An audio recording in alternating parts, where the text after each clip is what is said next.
Welcome to Nightingale, a portal-popping, realm-hopping survival adventure set in the fashionable Victorian era, except there's fey magic about. I'll be progressing as far as I can in the quest to return to the refuge of Nightingale, fighting the evil bound as I navigate the fractured portal network. To achieve 100%, I'll need to unlock all 12 tiers of realms, complete all the quests, craft an epic endgame set of gear, guns, and tools, build a respectable home, defeat the highest level variants of all 3 Apex creatures, and of course complete all the Steam achievements. Big thanks to Inflection Games for sponsoring this video. They simply wanted me to let you know Nightingale is available to purchase in early access on PC now. Just use my link below. It's $30 on both Steam and the Epic Store, and it's up to 6-player co-op. Beyond that, they've let me loose to have fun with their game and share the story of my experience with you. Also, please note that in order to get the video made in time, I played on a preview build of the game. So the early access build available to purchase has some updates and improvements compared to what you'll see in this video. Most notably, a completely revamped user interface. Anyway, let's get on with the story of how I completed 100% of Nightingale. It begins with the character creator, and it got a little silly. Who is this bloke? What? I apologize if there's someone watching who looks exactly like this fella. I'm a reclusive eccentric for sure. What the heck? I can choose my parents? These are my parents. Let's make him a young fella. 24. Just a young fella. Just a spring chicken. Is this guy 24? You reckon? Why does everyone have such aggressive eyebrows, man? Give me the mustache, man. Can I lose the extremely bushy eyebrows, though? Ooh, ooh, ooh, ooh, ooh. Look at those eyes, man. Ooh. Give me long eyelash. Teeth. This is the funniest character creator I've ever seen in my life. Metal teeth. I set the difficulty to medium and got cracking. Let my words steer your steps. I had a quick look at my inventory, taking the opportunity to admire my glorious Victorian outfit. And I also admired this portal that I just emerged from. I wandered forward as Puck taunted me about the fact that I was lost in his Feywilds, and I soon stumbled upon another portal. Puck, you're a handsome beast. I released this Hope Echo, which provided me with some backstory. Basically, the world had gone to crap when the Fey portals between realms started malfunctioning, and I was a refugee of sorts, trying to find my way to safety. Fortunately, I had the fairy Puck to help me. He gave me some realm cards, which I placed into the machine. The forest card set the biome, and the byway card set it to be a small transient realm. As the portal opened, Puck warned me that some fiends had caught my despairing stench. I must have indeed been rather stinky, because... Oh, the fiends. They caught my stench. Run. I arrived in the forest, where Puck explained that I was lucky to have escaped the Pale's noxious proliferation, and that the city Nightingale still stands as a beacon of refuge, somewhere out there. But it would be no easy feat to find it, since the portals were in shambles. Wilt thou be a survivor? This Puck fella has a way with words, you know. So the old mate Puck is gonna help me get around. I can't punch a log. Devastating. I ran around collecting sticks and plant fiber, and I soon found some berries. I ate one, sating a little hunger, that curvy bar there next to my health. Punch a baby deer. I actually punched a baby deer. I feel really bad now. I'm sorry, baby deer. Bambi! I was guilt-ridden after that totally unnecessary fawn murder, but it was nothing some good old-fashioned collecting couldn't cure. I soon found some rocks, and I used them to make a campfire. The way building works is you place a kind of blueprint down, but to actually complete the build, you then add the resources required. I roasted some berries on the fire, and with that, Puck was extremely proud of me, so he gave me some more portal cards. It was time to head to the desert byway. I'm hot. Gotta get in the shade. Therefore, I made my own shade. A majestic stick tent made of sticks, would you believe, and plant fiber. I ventured forth a little to collect some more plant fiber so I could make a bedroll. Oh, what is that? Whoa, there's a little... What the heck is going on? I placed a bedroll and learned that rest provides greater buffs based on the comfort level of a dwelling, which is increased by things like light, heat, and furniture. I had a short rest, replenishing my energy. I ate some cooked berries and raw berries, and I was out of food, so I made another campfire and cooked up some mixed plants out of some Cape aloe flowers I'd found nearby. I headed out and admired the tree man pooping out a stick before making a break for it through the heat to get to this oasis. Got some floaty buildings. I collected willy-nilly, and I was soon able to craft a hunting knife out of rocks, sticks, and fiber. And I figured I'd better go stab one of the golden automatons. I discovered I could mine the robot corpse. I just needed a pickaxe. I found another Hope Echo at the bottom of the weird structure, and while I was reading up on some lore, I failed to realize an angry robot was seeking vengeance. Well, what the heck? Ah! Angry fella. Angry Fella had gotten me down to 3 health, but fortunately his explosive blast was easy to avoid, so I ducked in and out to stab him, and after a short battle he was defeated. Furious beast. I couldn't be bothered running back to my little base, so I plonked down another campfire and got some more flour food cooking. And as you can see, one ended up in my offhand, so I was now wielding a funky leaf burrito as I wandered about. Oh yeah, give me that plant fiber. I soon crafted a mining pick, sickle, and torch before finally deciding to eat my flour burrito. I used the sickle on some bushes, and this collected way more materials than just grabbing it with your hands. But at the time I didn't actually realize this, so I stopped using it. I stabbed another robot nerd until it exploded, and when I picked at its corpse, I found a metal plate and a seed. So I guess this was an agricultural robot. An angry fella came to get revenge, so I guessed he was a defender robot. They're actually pawns and rooks, chess pieces, but I didn't work this out till later. I claimed some gears and gems from his remains. I mined this boulder and found some sandstone blocks. I had a crack at this bigger boulder too, but it proved to be a futile exercise. And soon the classic survival game curse of encumberment arrived to plague me. I am encumbered. I saw I could extract from the sandstone I'd been collecting, so I decided to try that since I didn't really need it anyway. Okay, so you can extract essence dust from everything? I crafted the final tool required for this portion of the tutorial, an axe, and I immediately began chopping down this enormous tree. Can I chop down this giant tree? Hey, Puck. It scared me, bro. Trying to chop down a giant tree here. It took a rather long time, and I had to wait around to regenerate stamina a few times, but I got there eventually and was blessed to witness a rather outrageous tree fall. Oh! What was that? Way! Successful mission. I claimed the log bundles, but immediately extracted a few of them since I was once again encumbered, and then it was time to accept some more cards from Puck. I waded in the water and became drenched, which drastically lowers stamina regeneration, and I discovered I was also relaxed, which increases stamina and health regen. I returned drenched yet relaxed to collect all the leaf burritos that had cooked up, and I ate a couple to fill my belly. I placed a swamp card and a byway card into the realm machine, and through I went. Once there, Puck let me loose to track down some foes to vanquish. Here we go. You look like a tier 1 predator. I got busy slashing like a madman, and I discovered if I pulled off a headshot, it did extra damage. I used my knife to skin the weird beast, and claimed some hide, bones, and meat. I fought a few more of the strange rodents before collecting enough hide to craft a makeshift capelet. About double the health and resistances. I'm still holding my burrito. My leaf burrito. Good stuff. I placed down a campfire and began roasting the meat I'd collected. Ah yes, a meat leaf burrito. And I crafted some healing salves out of bones and plant fiber too. With that, the tutorial was complete, and Puck asked me if I wanted my starter realm to be a forest, desert, or swamp. I chose forest, but before heading to the portal, I decided to check out these oil rig looking things. I climbed the first, and halfway up found a chest with some leather and felt in it, which I claimed. And right up the top was another chest with an umbrella in it. Come on, umbrella. Yeah. In this other chest were some more goodies, including an industry card which can apparently be played to increase the yield of ammo and ingots in a realm. I do have an umbrella. Can I float down? Oh crap, we'll go down the stairs. I visited the other tower too, and had a similar experience. The highlight of the loot was a couple of these infusion thingos that can be used to improve equipment. I headed over to the portal on the hill and popped in the cards Puck had given me. A forest abeyance realm, a place for me to call home. But first I had to fight some of these terrifying goobers that emerged from the portal as it was busy aligning. These guys are handsome. Stab him in the head. I popped a healing salve to top up my health, and soon more emerged, and once I dispatched the pasty weirdos, it was time to head through. And so I arrived at my new home. I had a little peek at the map and spotted some points of interest, and I headed off to explore a little. I found what appeared to be some kind of mining operation over here, featuring a spooky cave. Oh, what? What the heck?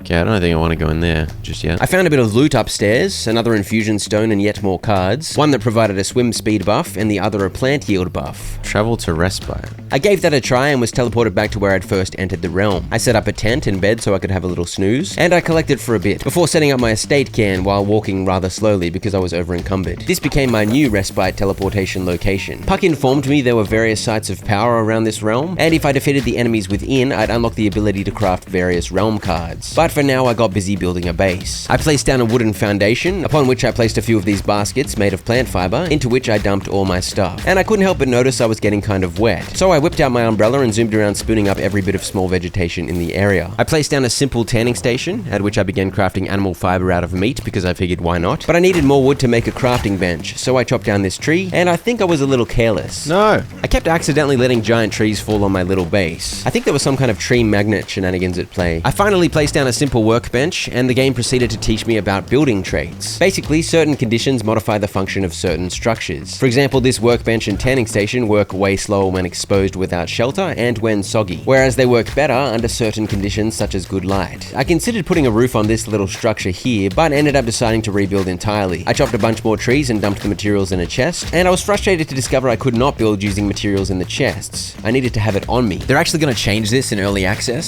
so joke's on me, I guess. Either way, I made it work. Except after getting started building with wood, I decided stone would be better, so I tore it down. I placed down a campfire and began cooking everything I could, including meat and mushrooms, because I'd worked out you can have up to 3 food buffs active at once. These increase your total health and stamina, among other things, and the extra stamina in particular was very useful for swinging my axe. I placed a blueprint down for my entire starter house build, and I got busy collecting the remaining stone I needed. I soon sprinted back one last time to finalize the build. I began tearing down the abandoned outdoor setup and placed down workstations and storage baskets at the new house. I tore down the tent too, and soon I had a respectable little home. And so I finally had the breathing room to investigate the workbench's offerings, and I discovered I could make higher tier tools. I just needed straps made out of hide. I had some hide left over from those weird rodents back in the swamp, so I crafted some and soon I had a few new fancy tools. I guess I just get rid of these for essence dust. These new tools had an item level of 20 instead of 6, and of course much improved stats. I made this crossbow too, but couldn't figure out how to get ammo. There was some ore nearby that I'd spotted earlier, so I went to see if my new pickaxe was capable of breaking it. Yes indeed, this spiky ore was doable. It yielded some quartz gems. And so was this one, it yielded tin ore. This one required a 40 item level pickaxe though, so it was a no-go for now. I didn't collect much of these new materials though, because I didn't have any way of using them just yet, and I figured I was better off heading out to explore. I wanted more hide, so any boars I saw suffered my wrath, but when fighting this boar I felt a little cramped, so I decided to investigate if I could widen the field of view. In searching, I discovered I could switch to an experimental third-person view. Why do I crouch like such a dingus?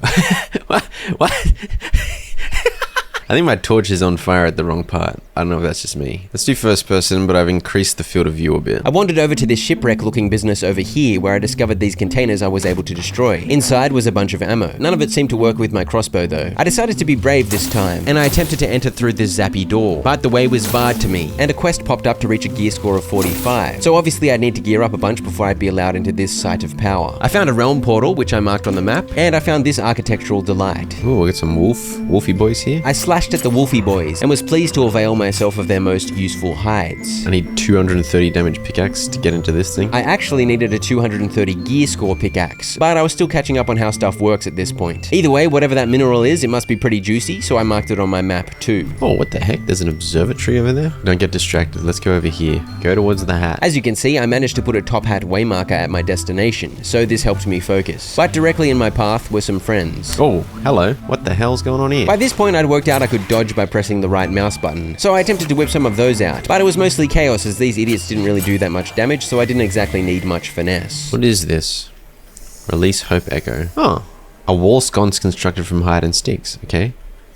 Release Favor of Endurance. Yes indeed, my rewards for this little foray were a crafting recipe and a temporary stamina regen buff. I fought a couple more packs of wolves as I went, and soon I arrived at my destination. Hello, Wilhelma Sass. Wilhelmina Sass was a journalist from Nightingale, and she reiterated that all the usual routes to her home city had been lost. Where did you come from, Charlie? You big weirdo? Charlie may indeed be a big weirdo, but he also became my best friend. I agreed to help him. This dingus with the enormous backpack was an essence trader, selling various crafting recipes and even raw materials in exchange for essence. I bought the simple sewing bench recipe for 55 essence dust. I collected for a bit and built these beds for Charlie, earning me a few essence dust, but more importantly... Charlie, have I recruited you yet? Recruit Charlie. As you can see, Charlie has an inventory. He picked up my stone and rock. And he'd randomly collected some rocks I'd chucked on the ground. This was a very pleasing indication of Charlie's usefulness and loyalty. I climbed the pyramid-looking thing, and at the top I collected another Hope Echo, which I couldn't be bothered reading, before attempting to head into the site of power. But no bingo. I needed a gear score of 20, but that was almost within reach. I was already up to 13. I slept the night on one of these bedrolls, and in the morning I deliberated. Maybe I should just rebuild over here. Charlie, are you getting busy, Charlie? You absolute beast. I began clearing the area here, and Charlie chopped away alongside me. Yes, Charlie. Charlie, give me rocks. Got some rocks. Come here, Charlie. Charlie, come here. I made Charlie carry all my crap so that I wouldn't be encumbered. And apparently the big fella is quite the pack mule, as he didn't seem bothered by the immense weight at all. I placed an estate can and made this my new respite point, and I got busy making a house identical to the one I'd made a kilometer away. I figured I was better off having my base here, close to the essence trader bloke. Get him, Charlie. Yes, Charlie, whack him in the head. After a good stretch of collecting and exploiting Charlie's unbelievably powerful shoulders, the house was complete and I got busy kitting it out, making my first simple sewing table. I used some hides to craft leather, and I crafted a second tanning station to speed up the leatherworking process, and soon I was crafting a simple pack. Increases the amount I can carry by 50. That doubled it. It's huge. Gave me some health too, apparently. I needed more plant fiber, so I did some of these ones, and I have no hat, so let's get a hat first. I've got my turban on, looking beautiful. Let's change my pants. We'll extract the old pants. with that I'd raised my gear score to 17, but I needed more hide to craft the remaining upgrades. Charlie's just chopping down trees randomly, like an absolute unit. Charlie, if you're gonna chop down a tree, pick up the wood yourself. I'll just pick it up and give it to Charlie when I get overburdened. So now I might as well collect everything, right? Because I got Charlie. Charlie the breathing backpack, we call him. As I collected some tin, I realized I was getting wet from the rain way slower thanks to my improved equipment. I continued hunting boars and Under my umbrella, Ella,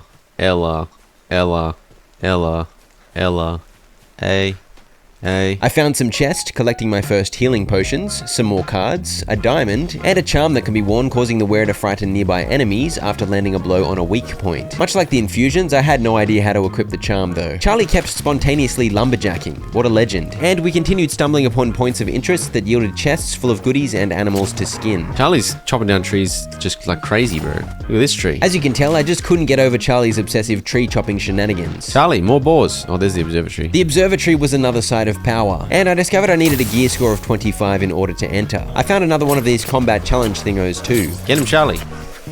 Headshot. Headshot. This one gave me the simple hammer crafting recipe. We'll be fine, guys. Just swimming out. Pretty sure there's sand right there if you just want to walk. Am I going to drown?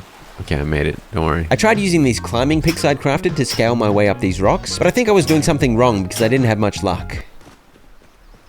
Yes, Charlie. I love it when Charlie materializes out of nowhere. Brings me great joy. There were some wolves atop the island, which was nice, but there was nothing else, which was disappointing. And rather than swimming excruciatingly slowly back to the mainland, I decided to teleport back to base. I got a bunch of leather crafting, I collected the bounty of materials Charlie was carrying and stored it all away, and I had a rather large stockpile of sticks, so I extracted some into essence dust. I paid a visit to Will the essence trader, and bought some new crafting station recipes for 55 essence dust apiece. Soon the leather was ready, so I crafted a few more pieces of clothing until I was fully kitted out with the next tier of gear. Can I see myself? Yeah. A massive improvement, clearly. Can't go wrong with this. By the way, you repair stuff using essence dust, so it's not much of a fuss to repair, since you can just extract a billion sticks and have enough to repair for ages. I made a campfire for this base and got a bunch of meat cooking, and all my gear improvements had raised my gear score to 20, so it was time to climb the temple and enter a site of power for the first time. But, Okay, so I just totally forgot to press record. yeah, I didn't record my first dungeon clear. That was a wee bit silly. Here's a recap. The entire climb down was full of those zombie-looking angry fellas, you know the ones, and there was even a variant I hadn't seen before that threw bombs at me. I didn't have too much trouble with them. And somewhere in there, my knife ran out of durability. As you can see, it's still broken, so I switched to my pickaxe and I was pickaxing zombies in the head, and the pickaxe actually does really good damage. And then I came down this final weird chamber, and there was this thing, and when I pressed the button, it might let me do it again. Is it gonna let me do it again? It did indeed let me do it again. The fabled automaton knight had been the final challenge of the Site of Power, and apparently you can redo the fight because here I go. As you can see, the pickaxe made a solid weapon, and the automaton wasn't that hard. Its whooshy attacks weren't easy to dodge, but they weren't a problem to tank as I popped a healing potion or two to stay healthy, and the cheeky robot was defeated. Again. So basically, all you missed me doing was killing a bunch of funny zombie dudes, but honestly, Charlie carried because Charlie's a beast. The reward for completing the dungeon the first time had been the recipe to craft an antiquarian card. So I now had the ability to access harder realms, but I hadn't worked out how to actually craft the cards yet. And the other things, I made a saw table, can make lumber. I made a smelter, can make some ingots. And I also unlocked the enchanting table, simple enchanter's focus, but I just need some glass now. I made a bunch of these ingots out of tin. I made one glass out of some sapphires, but I need more gems to make more glass. And now you're pretty much caught up with what I forgot to record. I placed down a simple mortar station at which I began making pigment out of some berries, and I crafted some paper out of wood bundles with my new saw. I got 240 paper. I didn't mean to make that many. Oh yeah, this is some of the loot I got. I just got more of these infusion things, which I still don't know how to use. I placed some more storage and used some of the pigment I'd made plus that one glass to create alchemical ink. I made 12, just like that. Okay, that's good. Yep, I can craft cards now. Whew. Oh, do I need a specific table? I need the enchanter's focus. Okay. I had the paper and ink needed to craft the cards, but to make the enchanter's focus, I needed 5 more glass, and to make the glass, I needed gems, but I wasn't sure how to get more gems. I'll take all this stuff for pigments as well. Berries and whatnot. This looks like it has gems in it.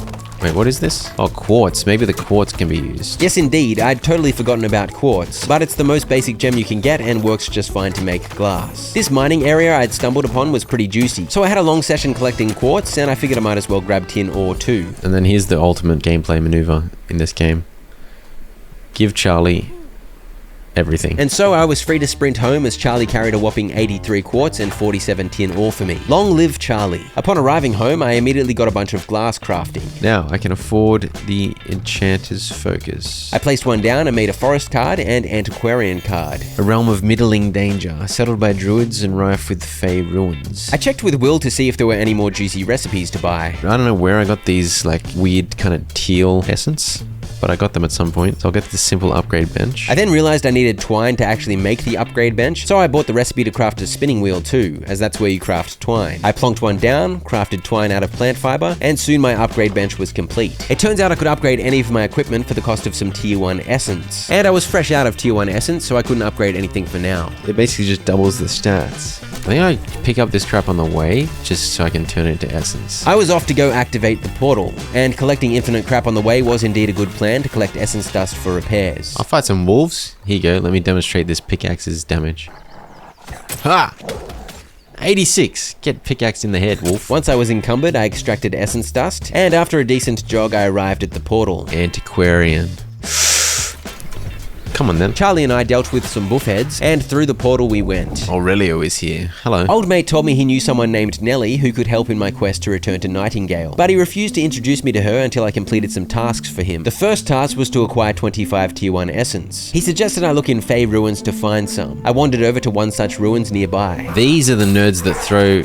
Oh, I killed him so easily. I think that was one of the nerds that throws bombs at me. This realm had a power of 20, whereas my home's realm had a power of 10. So this was apparently a more challenging land, though I didn't have too much trouble with these flailing dinguses. They even dropped me a few tier 1 essence. I spotted that the reward for this ruins was atop this obelisk, but I couldn't work how to get up there. I finally figured out how my climbing picks worked, but they didn't get me very high because they were limited by my stamina, so that was useless. I began crafting some stairs to gain access to various sections of the ruins, and thankfully Charlie was popping off chopping down trees to supply my building efforts. Wait, is this even where I needed to go? You silly goose. I thought I needed to get... Oh, here we go. I broke my way through the cracked stone, and... Ah, whoa. Except all that was in here was a button that opened a door to get out. Rude. Charlie, help me. I'm so confused, Charlie. I found another wall to break through, and this one at least rewarded me with a chest, but I ended up collecting yet more wood with Charlie, so I could build an elaborate structure. Can we do this? Yes? Yes? We did it! No, don't fall off! My leg was broken. My leg is broken, I can't jump. And so I hobbled around waiting for my leg to heal. Oh, what the heck? It's a spectral moose. I was wondering what that was. I thought it was Charlie chopping a tree again. Spectral moose! Soon the leg was in top shape and I made the leap again, without overshooting this time, and I claimed the reward. It gave me 56 tier 1 essence. That was worth my little climbing tower apparatus, surely. Let's just try and not break my leg again. I tore down my ridiculous structures and dumped the materials in Charlie's bag, and before returning to Aurelio, I decided to explore some more. I admired this comforting statue, and I cleared another one of these things, claiming some more tier 1 essence, an infusion crafting recipe, and a temporary endurance buff. The spectral moose disappeared. Okay, so it's a lot easier to get tier 1 essences now. I've got 79 all of a sudden. Very fancy antelopes. Come here.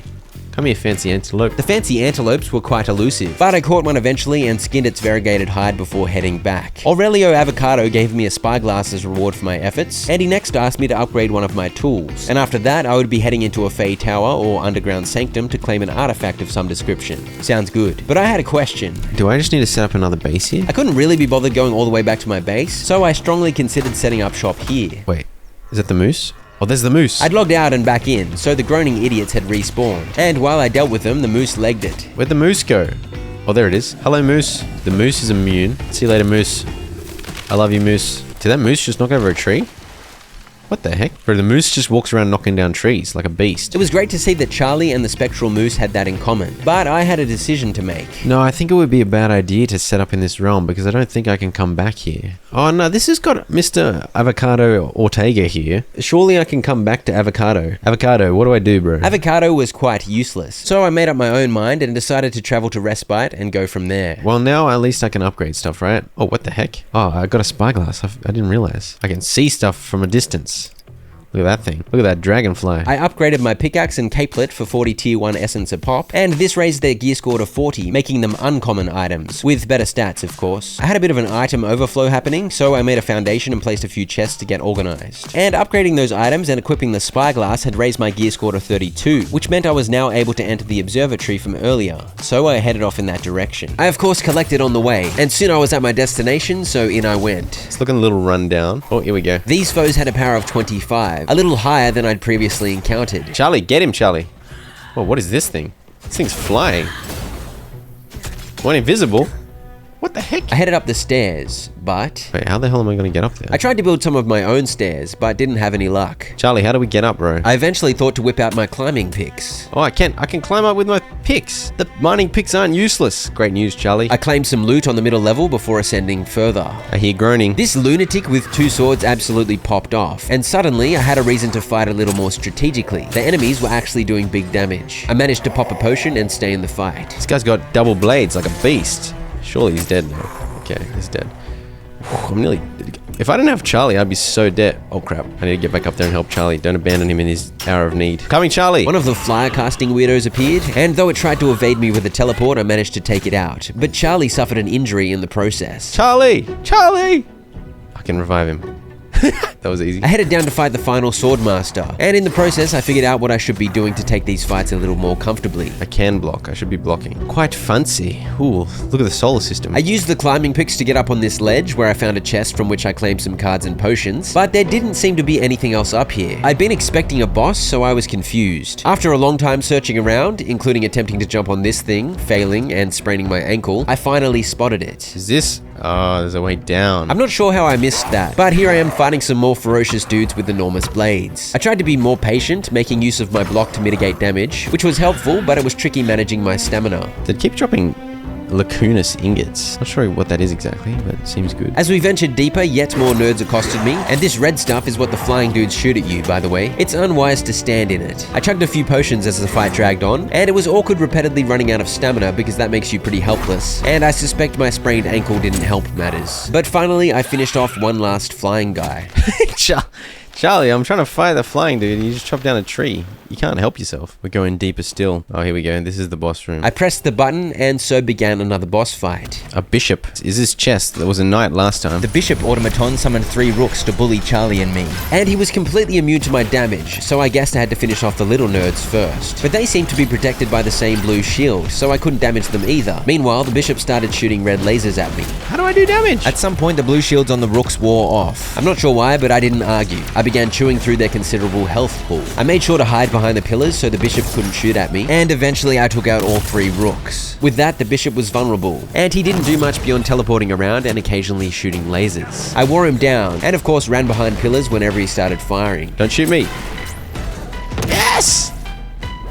Woo! That was dicey, man. Got the Astrolabe card. Moderate danger, populated by the Calcularia and the ruins of humanity's realmic airfields. I revived Charles and teleported back to base, because I finally noticed the follow-up quest to upgrading my gear earlier was to craft an infusion. I made a constancy infusion with 25 tier 1 essence. And I used the axe the most, I think, so I think I'd put on here, right? That gave my pickaxe 5% extra durability, and the mystery of how to apply infusions was solved. The item just needed to be of at least uncommon quality. I was able to place this charm on my capelet too. It'll heal me and frighten nearby creatures if I hit an enemy's weak spot. Also, there were infusions I couldn't use yet for some reason. I just can't use the movement speed one for some reason. Maybe you can only put the movement speed one on boots? I was pleased the itemization was getting spicier with my newfound ability to upgrade, infuse, and apply charms. But I figured it was time I returned to Aurelio's antiquarian forest realm. So I crafted the necessary cards, plus a few extra, and I bought some more recipes from the essence trader whose name was now Francis. I'm pretty sure it was Will before. I guess Will's shift finished. Essence dust is easy to come by, so I bought all of these these minor card and item recipes. I then filled Charlie's pack and my pack and headed off. After spotting and abusing another spectral moose, I arrived at my first destination, this realm's Realmic Transmuter. This was marked on my map, so I figured I'd better check it out finally. It's where you can play all those minor cards I've been finding, causing realm-wide effects to come into play. Alright, let's apply a swim.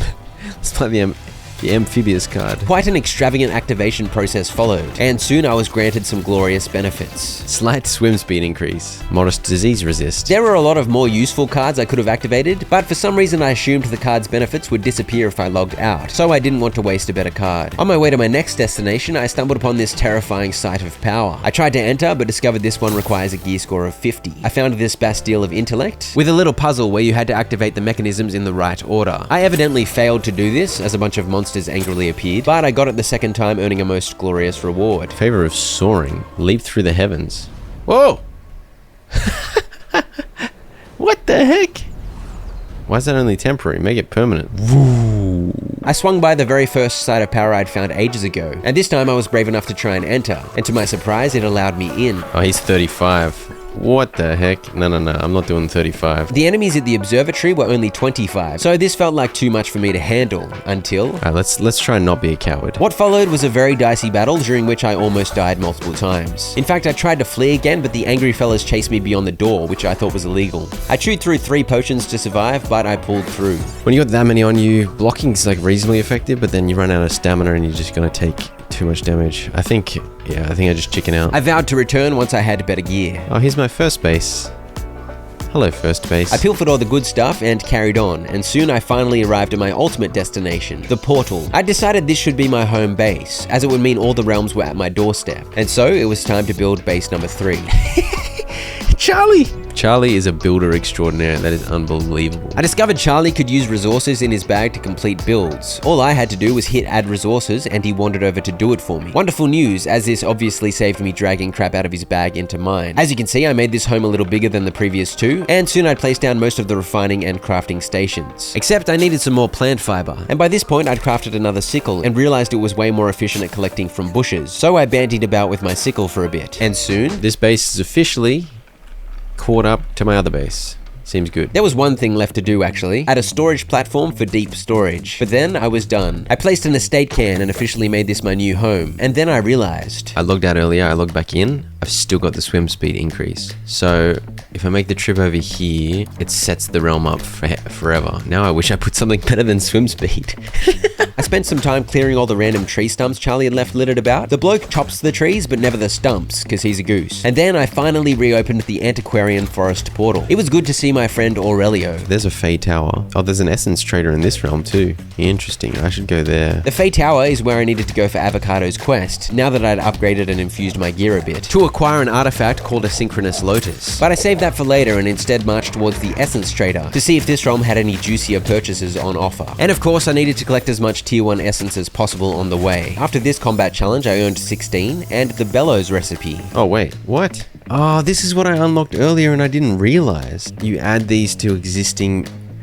Oh. And so I headed straight back through the portal to test these out. I'd unlocked the simple map earlier, but never figured out what it was. Turns out it's an augmentation. These augment nearby crafting stations so they can craft additional things, or to buff them. Those blue lines indicate the impacted stations. The simple map lets you make additional tools and clothes. However, it says bench is not high enough tier to provide the recipes found in this trait. So I think this is providing some buffs to these. But the buffs won't be useful until I figure out a way to upgrade these crafting stations to a higher tier. It was the same story with the Bellows augmentation, but the Bellows also help with smelting. So I moved my smelters over here so the Bellows could reach everything. So now we've got some improved smelters that work 10 seconds faster, which is a lot. Also, I'd realized light was an easy way to improve the efficiency of literally all the crafting and refining stations. So I placed a bunch of these hide wall sconces. Beautiful. I then finally returned to Avocado's realm to explore. And this is where things really seem to pick up speed. I mined shimmering ore for the first time. This requires a 40 gear score pickaxe, which I of course now had. I cleared this combat challenge and earned 28 tier 1 essence, and the crude coat rack recipe, yet another augmentation. I stuffed up the order of this puzzle and ended up in a fight, and I got extremely low, but headshotting this buffhead restored about 60 health thanks to that charm I'd applied to my cape. Not too bad. Completing the puzzle correctly, of course, gave me more tier 1 essence and a recipe to craft an infusion. I continued towards the essence trader, killing any animals I saw for their hide, and heading to any ruins I spotted. This one was a Bastille of Insight, in which I needed to find a bunch of runes around the place. Oh, what are you? Oh, you scared the crap out of me, bro. It involves some destruction of walls to find all of these glyphs, and the last glyph was rather sneaky. Oh, here we go.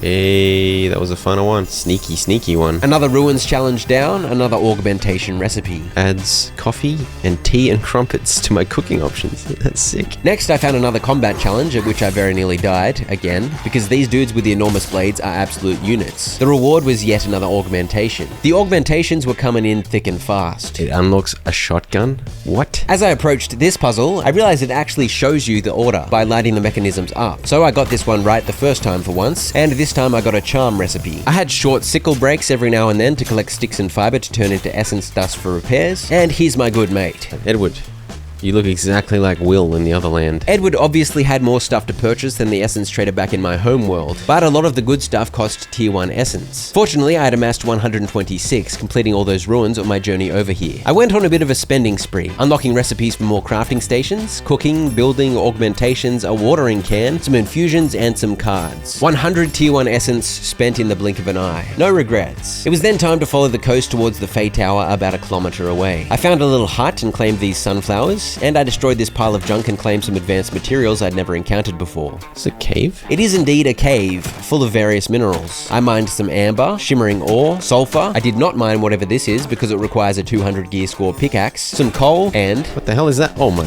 Where'd you come from? Bear out of nowhere. I thought I was breakfast, but it was about as tough to beat as a wolf. No big deal. Towards the end of the cave were some spiders and another bear, which Charlie and I bravely vanquished. Though I think Charlie got poisoned in the process because he turned a little green. When I skinned the spiders, I got some chitin. I mined a little more at the end of the cave, and there's no way I would have been able to carry all this without Charlie, by the way. Long live Charlie. What the heck is this? There's a whole village I can build here. The Druids. Ollie needed my assistance, so I agreed to help. But the building project she needed help with was rather extensive. And so Charlie and I spent a long time collecting wood, sticks, and plant fiber until finally Ollie's little village was complete. I checked in with Ollie about recruiting her. Oh, I can only have one recruit at a time. No! There's no way I was getting rid of Charlie, so that was that, I guess. At least I got a chest. And yet another augmentation recipe. Very juicy. Happy to have been of service, Ollie. I'm sad I can't have multiple recruits, but you're welcome. I stumbled upon a Bastille of Agility. This is like the one from earlier where I broke my leg. The challenge is about platforming your way to the reward. But unlike the earlier one, which seemed impossible to solve without building, this one was pretty straightforward. I collected my 9th augmentation as reward, along with yet more tier 1 essence, of course. And after a great many diversions, finally I arrived at the Fey Tower. As I approached, the door opened upwards and in I went. I fought a few zombies on the bottom floor here, and I was intrigued by this fuzzy light. Why are you so angry? When I come near them, I anger them? Oh, they explode. What the heck? Note to self, avoid angry light thingos. The next 2 levels were mazes, with the light traps sprinkled about, and these floor traps too, which I made sure to jump over. I didn't see one of them going through this door though, and ended up poisoned, but it didn't do too much damage. And I soon escaped the labyrinth and the way through to the roof opened. The way Aurelio had spoken about this tower had led me to believe there'd be a crazy hard boss here, but it turned out the final challenge of the tower was just a bunch of these unhygienic fellows. And I pickaxed them to oblivion fairly easily. I earned a rage charm recipe as reward, and most importantly... Oh yes, there's the Synchronous Lotus. Puck, I haven't seen you for a while, mate. Puck explained the Synchronous Lotus was a Fey relic of great magical power that could be used to craft portals. And all of a sudden, I received the crude portal recipe. I wasn't expecting that. I can actually just make my own portal. That's crazy, man. There was a realmic transmuter up here too. And now that I knew these enhanced the realm permanently, I decided to activate a good one for this realm. I chose the Thinned Veil card, which increases movement speed, makes leaping safer, and makes stamina use more efficient. But it ended up having an unexpected negative effect too. Oh, the durability of my tools and gear drains faster. Oh, that's not too bad. I couldn't be bothered running back down through the mazes, so I began jumping ledge to ledge off the side of the building. I think I have slow fall. I do have slow fall. Okay, the thin veil is a genius choice. I didn't realize safer leaping literally meant slow fall, but my legs were grateful. Next on my agenda was to hoard as much tier 1 essence as possible so that I could upgrade all my gear and get a little stronger. So I planned to take the scenic route on my way back to Aurelio at the portal. Fortunately, plenty of Bastilles had popped up on my map, as these were clearly the best way to get tier 1 essence. This Stonehenge looking thing was an insight puzzle, where I had to find a few glyphs. No worries. I found a ridiculous amount of barberries. This is a berry bonanza. What's going on? And there was another Stonehenge glyph puzzle. Free essence, yes please. Next I found another survivor, and this one only wanted a modest structure, rather than an entire village, so that was a relief. And just nearby were a bunch more survivors who needed help defending this extraction device, so help I did, fighting off 3 waves until the machine had done its work. And as you can see, I unlocked another charm recipe and earned more tier 1 essence for my trouble. You get the idea. Completing these various challenges and quests around the map unlocks you a rather large amount of recipes. I wandered into this cave and claimed all the ore, killed all the fellas, and down the bottom I found something most surprising. Wait, what? There's a portal? There's a chest here? Oh, there's a synchronous lotus in this chest. After clearing a few more portal gremlins and cleaning up all the ore, I headed into the portal. It took me to a cave challenge realm of sorts. Oh, what are you? What are those? I think they were alien rabbits trying to scurry to safety, but don't worry, I mercilessly destroyed them. I thought they were attacking me, vicious rabbits. This first area was a glyph puzzle, and the way forward was blocked until I completed it. Oh, well, some of these have ammo and stuff. Yeah, some of these have ammo. Okay, I'll take some random ammo. The puzzle was of course no trouble, so I claimed my tier 1 essence before moving on. There was a little rest area, and then an agility puzzle, infested by these nerds. By this point, I'd worked out these nerds are called the Bound. And as we've seen, they'd infested the realms and the portals since the calamity that collapsed the portal network. Anyway, I killed these Bound and made my way to the essence. It didn't really require that much agility to get to the prize, but some jumping and climbing was required to leave the area. I marched through till the end and claimed one chunk of 28 essence, another synchronous lotus, yet more essence, and yet more essence. Okay, I just got like 100 essence in 2 seconds. I'll take it. But then I had a problem. Wait, how do I get out of here? My map said there was a portal right at the end, but there was no portal right at the end. Where is the portal? I thought it was a bug since I was on an early build of the game, but it turns out I trapped myself here and only I was to blame, which I figured out later. For now though, to escape the cave realm, I simply teleported back to base. Once I got there, I used my new building recipes to whack a slanted roof on my little house. Now that I'm looking at it, it may have looked better before it had a roof. I tried to be vaguely organized while dumping the extreme volume of stuff I'd collected, but honestly, it was a bit of a shambles. I whacked down another recent recipe purchase, a planter box. I planted a carrot seed in it, and crafted a simple watering can out of stone, wood, and leather straps. I need to fill my watering can. I need a well or something, because the water is quite far away. I filled it with delicious salt water from this beach here. Clearly that is great for the crops. And I gave the plant box a splash. Except I then realized the plant box was exposed, decreasing growth rate by 25%. I thought for sure the crops would do better outside, but apparently they were best kept under shelter too. So there was only one thing to do. We've got a little farming setup. Charlie, bro, you just walked into the fire. Once I'd cut some more lumber, I placed a few more plant boxes. But with a watering can this small, it was going to be quite a mission to maintain even a few crops. So I was pretty lazy about watering these. While crafting some more cards for realm travel, I figured something out. Paper gives 2 essence dust. And just 2 pieces of wood turns into 12 sheets of paper. 1 wood makes a lot of paper, basically. And then I can get 200 essence dust out of it. Okay. Good way to get essence dust. This was a pretty big deal since gear gets more and more expensive to repair, so my essence dust was disappearing rather quickly. I collected a bunch more wood and made a bunch more paper. So now we're up to 800 essence dust. How did these ones randomly grow first? What the heck? I harvested, replanted, and watered as much as I could. Okay, but I can't be bothered going and filling the watering can again. I did a little cooking and finally headed back through the portal to chat to my mate. Did you feel galvanized as you faced down the Fae's ancient haunts? There's plenty to murder. I'd proven to Avocado I was capable of collecting a synchronous lotus, so he trusted me not to perish. And there was supposed to be a 3rd trial, but he claimed the 3rd trial never ends, because the Feywilds are never mastered. That is deep. He told me Nellie Bly, who might be able to help me get back to Nightingale, could be found in a herbarium desert realm. I don't think I can get a herbarium card yet. Yes indeed, I was yet to unlock the ability to craft those. Back at base, I experimented with another augmentation build. This sawhorse, is somehow giving builders pockets. Crafted clothing's have encumbrance plus, so I'm gonna test if that works. I crafted some new gloves, and they did indeed have encumbrance plus on them. It didn't seem to impact my stats though, so I have no idea what this did. I'd amassed over 400 tier 1 essence, so it was time to upgrade all my gear to uncommon, which cost 40 a pop. My carry limit went up by another 40 with the pack upgrade. Absolutely beautiful. Soon all my clothes, plus my pickaxe and axe were upgraded, and my overall gear score was 42. I used the infusions I had lying around too, too. A little melee damage here, some stamina efficiency there. And then we've also got charms.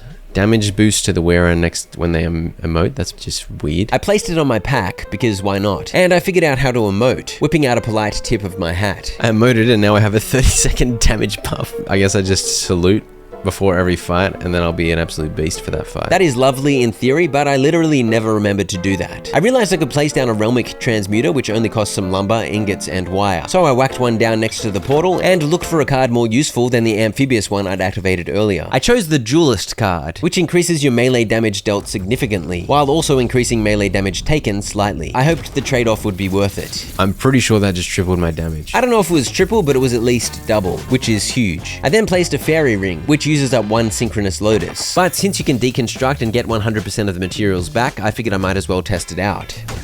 Oh, I'm hitting for 252 on these.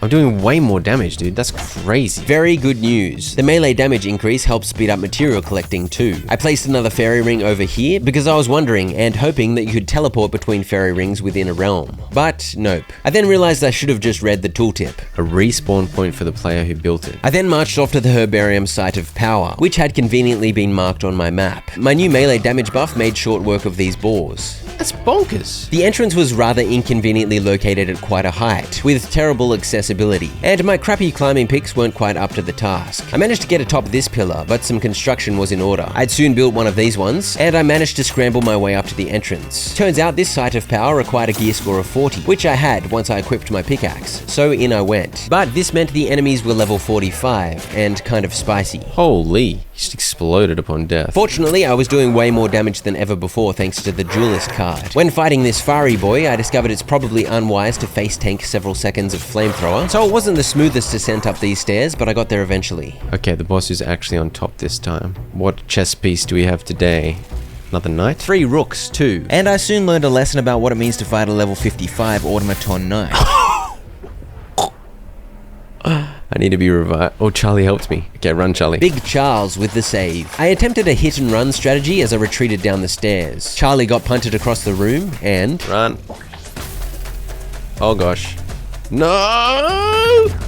Yeah, I think I missed that jump. Charlie was injured upstairs, so there was no revive coming for me this time. So I was forced to give up, which respawned us back at base. Maybe I'm supposed to go to an astrolabe place and get some more upgrades first. I don't know. It's true, I think I was definitely jumping ahead in progression a little. But I needed to go back there to grab my stuff anyway, so I figured I might as well try again. Except this time I placed a fairy ring down. Let's use the moderate potions this time instead. They heal 250 instead of 100. But it wasn't off to a great start. What the heck?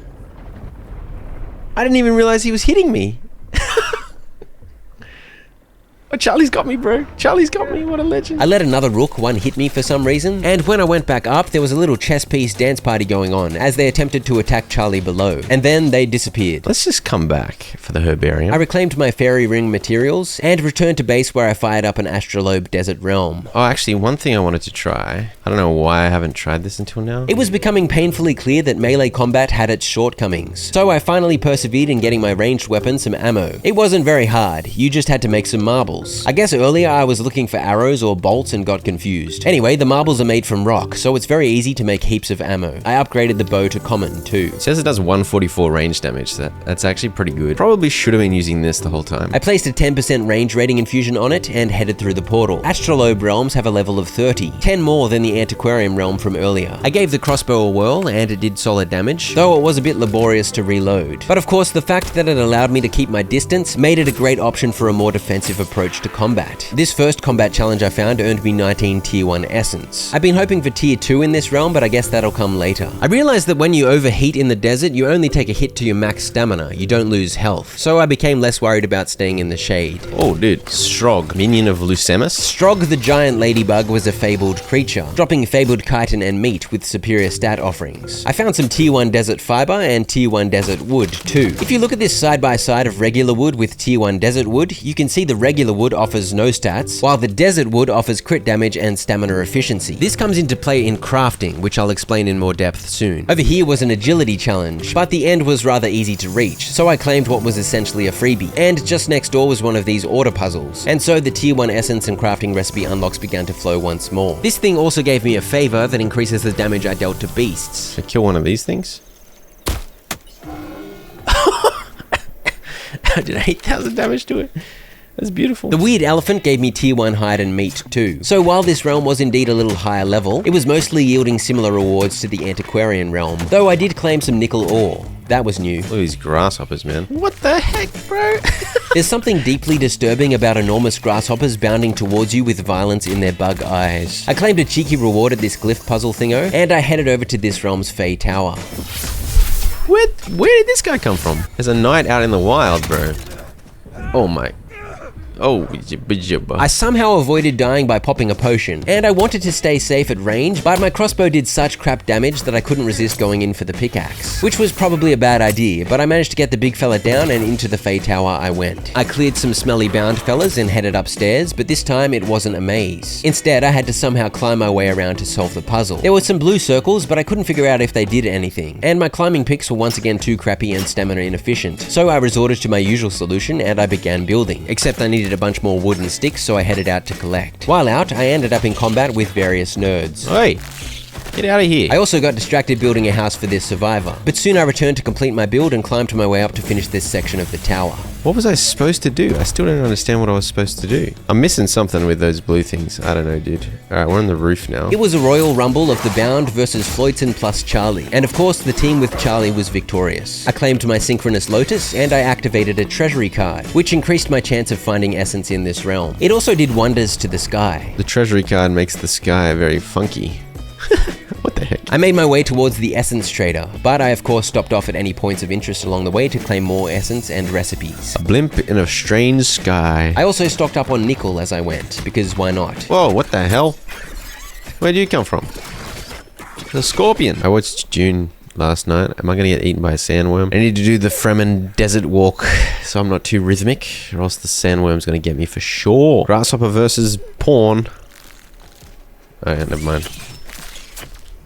Grasshopper versus me. That is actually a rook, not a pawn, but whatever. Alright, Guy. I bought everything from Guy the Essence Trader, but the highlights were recipes for some new stone wall variants for building, and higher tier refined versions of 5 of the refinement and crafting stations, which was great news, but I wanted the tier 2 workbench. No! a tier 2 workbench would let me craft better tools, and a tier 2 sewing station would let me tailor better clothes, so those were indeed what I was most keen to find. There was one more Essence Trader in this realm though, so I headed towards him with my fingers crossed. I wasn't watching the screen, I just ran into the motherload of... Run! There was a survivor who wanted help building, but sadly this was bugged. It wouldn't let me add resources, so I had to go without her reward, and the Essence Trader here sadly lacked anything new. I spent ages confounded by the bugged building project, but eventually gave up before heading towards a quest destination up in this glorious tower. Victor Frankenstein over here had some impressive doodads scattered about. He explained he's a scientist, trying to secure a special oil secreted by the bishop chess piece bosses, but he also wanted to study the Bound, to try and understand where they came from, and why they are hell-bent on destroying humanity throughout the realms. I agreed to help with that, and he gave me this laundry list of stuff to collect from the Bound. I had most of this stockpiled at base, but not on me presently. I admired the desert from the tower's vantage, and then wandered over to complete a quick puzzle, and exterminate a few enormous bugs, before setting my sights on a wolf symbol I'd noticed moving around on the map. Turns out it was the fabled ladybugs from earlier, respawned and ready to die again. In fact, I got a double spawn somehow, so there were lunging ladybugs everywhere. Satisfied that my work in this astrolabe desert was done for now, I headed home to craft some of my new recipes. First I made a rain barrel, because I was hoping this might be a great way to get water for the crops. Now I just needed to wait for rain to fall. I then placed a couple of braziers, which are tier 2 smelters, and from there I went nuts placing down new crafting stations. I used the braziers to make stuff like shafts and blades and gears, and I soon had a refined tier 2 saw table, at which I made carved wood out of lumber, and I made some carved stone at my simple masonry bench too. I experimented making a new pickaxe with schist stone instead of sandstone, because schist has a 5% melee damage and 25% blocking multiplier. I upgraded it to uncommon and compared it to my sandstone pickaxe. It did indeed have 5% more damage and 25% more block. How about that? The better materials also seemed to affect gear level because it was a few gear levels higher. I've played a few survival games in my time. I obviously haven't played them all, so I'm not saying this is completely innovative, but I've never before seen a crafting system where you can craft the same item with different types of materials to achieve varied results. I'm a big fan, and now I had a slightly better pickaxe. Anyway, the crafting rampage continued. I upgraded my enchanter's focus, more mortar station and spinning wheel to tier 2 as well, using materials refined at my new smelters and saw table. Now that my enchanter's focus was tier 2, the traits tooltip suggested I should be able to craft a bunch of new charms thanks to that simple map augmentation I placed down earlier. But the recipes themselves weren't yet listed as available to craft, so I deduced that even though I had the augmentation ready and was capable of crafting those items, I still needed to find the individual recipes first in order to know how to craft them. So in other words, you need to unlock all the recipes and place all the relevant augmentations to get complete access to all the crafting options at each crafting station. Okay, enough technical talk about the crafting system, although I find it quite interesting, so hopefully I explained it properly. It's time to go whack some more idiots in the head. That's right, I headed back to that mineshaft site of power yet again. I believe this one required a gear score of 30 or 35 to enter, and completing it unlocks the Provisioner Realm card, the next tier up from the Astrolabe realms. Last time I had serious trouble, but this time I had a few more upgrades under my belt, so I wasn't so squishy. After clearing out the bound, I placed down a fairy ring and descended to the boss room. It was another night. Okay, I did so much damage to him. He also did a lot of damage. I swear I was avoiding this laser beam, but apparently it was damaging me, and as I tried to flee, he whipped me on the bottom, and I was once again reliant on Charlie's elite heals to stay in the fight. Spoiler alert, these knights pretty much cannot hit you if you just keep your distance and shoot at them, but I am a stubborn idiot who likes dealing juicy damage with my pickaxe, so I insisted on fighting in close. I just need to hit him like 3 times. I just take so much damage.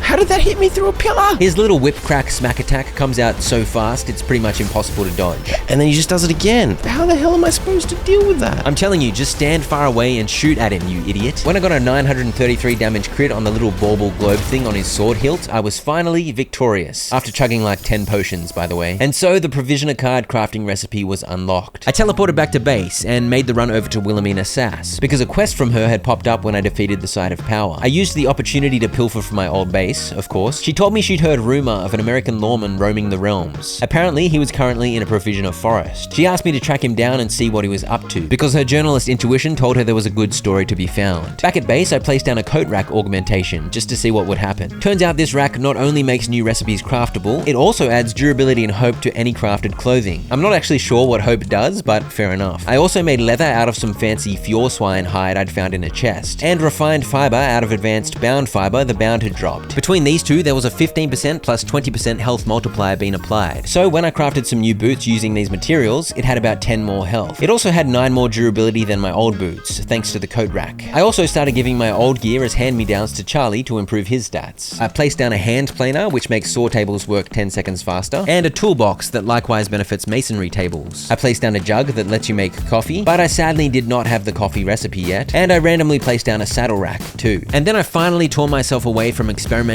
with augmentations to fire up a Provisioner forest portal. Moderate danger, populated by the NTTC and their industrial refineries. Bass Reeves? Is that the lawman? Probably. I'm going to the Essence Trader first. There was a big tusky buffer here, I guess an evolution of the boars in the easier forests, and I was hoping he'd yield tier 2 leather and meat, but sadly he only offered tier 1, albeit in generous volume. I completed this Bastille of Agility, and in the same vein hoped for tier 2 essence as a reward, but again it was just tier 1 essence. I guess I'll have to go to an even higher level realm to get tier 2 stuff. I explored some of those industrial buildings the card had referred to. What is this village, dude? Oh my gosh. Holy. The bear gave tier 1 stuff too, and I pilfered some decent materials from the village. Please give me the upgraded workbench. I got a gun recipe, that was juicy, and a few other random things. And most importantly... Okay, I got the refined tanning station, that's good. Please. Yes! Yes! Finally, I'd be able to make high quality tools and clothes. Wonderful news. And I did find some improved materials. These bright bits of grass required a level 40 sickle, which I didn't actually have, but presumably they'd have given me improved plant fiber. What is this fancy tree? This fancy tree required a level 40 axe, which I did have. Tier 2 forest wood. And it's got way better stats. Okay, interesting. This white-leafed tree dropped tier 1 forest wood, and these stone blocks offered nice. So yes indeed, there were in fact higher tier materials on offer here, though they weren't particularly common, as most of the trees and bushes yielded regular old crude materials. We're getting some better stones, some better wood. I made it over to the realm's second essence trader, and he sadly had no more new recipes for me. When I got busy helping complete this survivor's building project, I needed to be careful. Okay, now I want to make sure I avoid auto adding. Now that I had higher tier materials, I needed to make sure I saved them for crafting and didn't waste them on building. No, did it add the gneiss? I think it did. Charlie, you didn't do me like that, did you? No. I must have accidentally clicked auto add because Charlie had contributed the 41 nights I just collected to the building. No, I wanted to keep that. Lesson learned. No more auto adding. Instead, I made a practice of choosing specific items from my inventory, making sure to only use easily found crude materials. Soon the build was done and I claimed my reward. And since I was way up in the north, whereas Bass Reeves was far south, I decided to teleport home to save some running. And once there, I of course got busy upgrading my workbench, sewing station, and tanning station. I had a bit of work to do refining materials to get all the stuff I needed. You can see what was required on the tracking thingo on the right, but soon I placed all 3 of them down. I first looked at crafting refined tools at my new workbench. Yeah, so if I use the advanced lacunas instead of one of these, it's way more damage. These advanced lacunist ingots that dropped from some bound I'd killed earlier had a whopping 40% melee damage multiplier. I used some hardwood lumber I'd found too, which provided blocking efficiency and durability, and I crafted the best mining pick I could manage. I upgraded it to uncommon, and the improvement was rather significant. Double the damage and like triple the durability. And with a gear score of 72, it shot my overall gear score up to 57. I was able to craft trapper's clothing at the sewing station, so I made all the best thread and felt that I could with the random materials I had on hand, mainly looking to maximize the health and stamina bonus of the gear. And after a rather long time crafting, I had replaced and upgraded almost all of my gear. I did some infusing too. Can you use 10% movement speed finally? Yes. I still need to upgrade my shoes and my gloves. There we go. Looking glorious.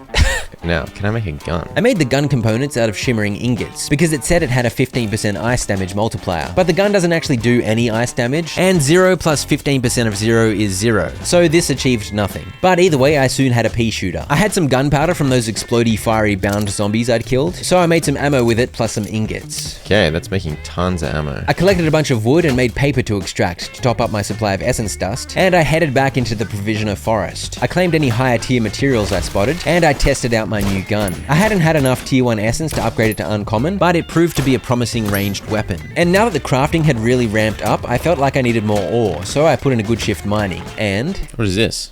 Offering altar. You want a mushroom?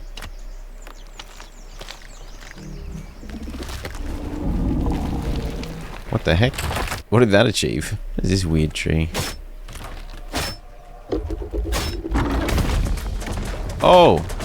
That's an angry tree. That's what the offering altar was. Surely my axe is my best strategy against this big fella. The big tree boy didn't do that much damage. I guess my new outfit was doing its thing. As you can see, I had over 400 health from my gear and food now. Let's put up a ring of roots. I chopped at the tree monster like a maniac, and it took a while, but it soon fell defeated. I hacked at the corpse, which felt very disrespectful, and I was rewarded with some materials. Tier 1 Eaton wood gives crit damage and stamina efficiency, so that's going to be really good for making tools. And Eaton heart. I didn't really mean to get in a fight with that thing, but I got in a fight with that thing. I made my way to this realm's Fey Tower, and I certainly felt much stronger with my new gear, even against these level 40 bound. Another maze situation? I whizzed through the maze situation, emerged up top, and took out the nerves. The tower earned me about 140 tier 1 essence, very juicy. And I of course grabbed the synchronous lotus, and whacked on a treasury card to increase my chance of finding yet more essence in this realm. I sprained my ankle jumping off a cliff, and fought some spiders on my way to Bass Reeves the lawman, and soon I found him by the sea. He told me he was chasing a fugitive, but that was all he would say. I offered to help him catch the runaway, but he did not trust my skills and insisted on teaching me some survival tactics. First, he told me about targeting weak spots. He wanted me to achieve some headshots and heart shots with my gun. This antlered creature got stuck in a rock, which made my first 2 headshots easy. I got distracted collecting some ore and rocks for a bit, and I achieved my 3rd headshot. But I couldn't figure out how to get a heart shot. I kept shooting at this bear's chest, but it wasn't working. Oh, another one of these things. I chopped it silly, and then remembered the bluey purple sack things are hearts, so I shot at those. I'm pretty sure I hit one, so surely that should have been a heart shot, but it did not register for the quest. I'll take some more fancy wood though, no worries. And then a rather large hippo boar tusk idiot came at me. Is that an extra big one? Wait, what the heck? This is Mog. I defeated Mog, the extra big one, and he yielded some fabled beelzebub bone and hide. I found a zany rock, and I headed into this cave where I obsessively shot at the chests of these handsome folk, hoping desperately for a heart shot, but no heart shot was forthcoming. After admiring this flame-tastic fella exploding, questing, I've claimed quite a few juicy rewards, because apparently there were 3 bound combat challenges down here, and I mined the cave clean, collecting a decent amount of sulfur and coal. I should also mention I continued to find the odd chest around the place, usually containing stuff like charms, infusions, and cards. I mined yet more stuff on the beach, quartz, shimmering ore, and tin ore, and... Where's your heart? Where's your heart, Big Bear? As you can tell, I hadn't given up on trying to shoot some hearts. No luck though. I made my way to another cave, because my other goal was yet more tier 1 essence, and this was pretty much a repeat of the previous cave. Combat, rewards, and mining. Except at the bottom, I found another one of those little portals. The last time I did one of these, I got quite the bounty of essence, so in I went. It was the same vibe and layout as the last cave, but the challenges were different. The first one was a regular old fight for glory, and through in the second area was one of the big laser beam defense scenarios, where I held off the nerds while the beam did its work. You made it. Oh, and this time the portal's working, I think. These clumps of essence gave a juicy 46 each, but when I claimed the third one... Oh, and more over here. Very good. Oh, that's why it closed. If you're greedy and take all 3, it just closes on you. I'd managed to collect almost 500 tier 1 essence in my romp around this realm, so it was a decent time to take my leave anyway. Back to base I went. I used that essence to upgrade some items. I made a bunch more felt with the animal hide I'd collected, and... Some of these charms are beginning to appear here. These are the ones I can make because of the augmentations, and now that I actually have the recipes, I can actually make them. I made some weak human seals out of stone blocks and bones. Let's try and make a enchantment of recovery. I'd unlocked these enchantments in my travels, and I had no idea what they were. I put the enchantment of recovery on my pickaxe, and I sat there staring at it, confused. I just enchanted my pickaxe with the ability to cast magic. I just didn't know it yet. I worked it out pretty soon though. I crafted the trapper's boots and gloves I was missing. I used bound thread, which is made from bound bristles, which are spiky hairs collected from the festering corpses of those zombie idiots, which is honestly delicious. Also, they provided a decent health and stamina multiplier to these items. I of course upgraded them to uncommon quality too. Ooh, the gloves gave me a bunch of melee damage. I crafted some infusions at the enchanting focus, using up some excess tier 1 essence, and applied these to my new outfit to further increase my stats. Like a babe learning to walk. Okay, Puck just came to insult me about my ingenious efforts at enchanting my gear. I made sure Charlie had all of my hand-me-downs, which made him way stronger, but it also made him look like a goose. And my storage was a shambles, so I made some hinges with which I crafted some trunks. Okay, this has way more space. I made this first trunk the home for metal and gem type stuff, and this second one was a wood and fiber type deal. As you can see, even though I was barely into the mid-game, I already had 4 varieties of regular old wood in this chest, so you can see why storage management was a bit of a circus. And after that burst of housekeeping, I strode forth to take on some more sites of power. I believe this gloom side of power had an entry requirement of a 45 gear score, so this was a little harder than the herbarium side of power I had attempted earlier, but I thought I was in with the chance considering my recent upgrades. I was doing a whopping 630 damage with my pickaxe in this realm, thanks to the duelist buff which was still active, and my higher health pool could absorb more hits, but I was definitely still taking lots of damage from these level 55 bound. My now upgraded gun was putting out some decent damage too. That's a beautiful anchor, man. And then this absolute unit began slowly marching towards me. Oh, this guy's a beast. He's very slow though. Can I get a heart shot on him? There were no heart shots, of course, but when he got low enough, the big fella gave off, slowly lumbering along with his absolutely enormous hammer, and he instead went feral rage mode. I think he's angry. Oh, he's angry, Charlie. Oh, good lord. Charlie, he's angry. Okay. Whew. That kill earned me the intermediate bound slayer achievement, so it'll be interesting to see what a ferocious top tier bound looks like. Okay, I have a feeling I'm not going to be able to do this. And I accidentally left all my synchronous lotuses at base, so I couldn't place down a fairy ring. I did place a very comfortable bed on this rock here though, and had an angular short rest, and I activated the device. Out popped double knights, and they hit me for chunky damage through the pillar, so I fled and waited for them to despawn so I could revive Charles. Charlie, nice shoes, bro. And off I went to take on the herbarium site of power. I did some seaside mining on the way, collecting over 100 tin ore, and soon I activated the boss fight. I used hit and run tactics to clean up the 3 rooks, and then I figured out a half respectable strategy for fighting knights in melee range. Stay behind him. Oh, that's the strat. Oh, I just took so much damage. No! Revive me, Charlie! Yes, Charlie! Charlie's just with the insta revives. Yes. He's looking at me like, yeah, I carried that fight. I claimed the recipe to craft herbarium realm cards, and... Oh, some tier 2 essence, finally. Tier 2 essence, baby. Herbarium card. Oh, I need vibrant ink, and coated paper. Gunpowder plus ink got me vibrant ink, and I made some coating out of fabric at the mortar station, with which I coated some paper. And finally, I got my hands on a herbarium realm card, and it was time to pay a visit to Nellie Bly in a herbarium desert. This was a level 50 realm, 10 levels up from the provision of realms, and I almost immediately found some tier 2 essence, and these bugs here were yielding tier 2 materials. Great news. Over here was one of those puzzles where you've got to press the mechanisms in the right order, except the mechanisms were tucked away all over this temple. I stuffed it up immediately and some bound appeared, and it was like a maze down here, and I counted at least 5 mechanisms, so I gave up trying to figure out the correct order and moved on. I headed over to the nearby essence trader. Umbrella glider? Okay.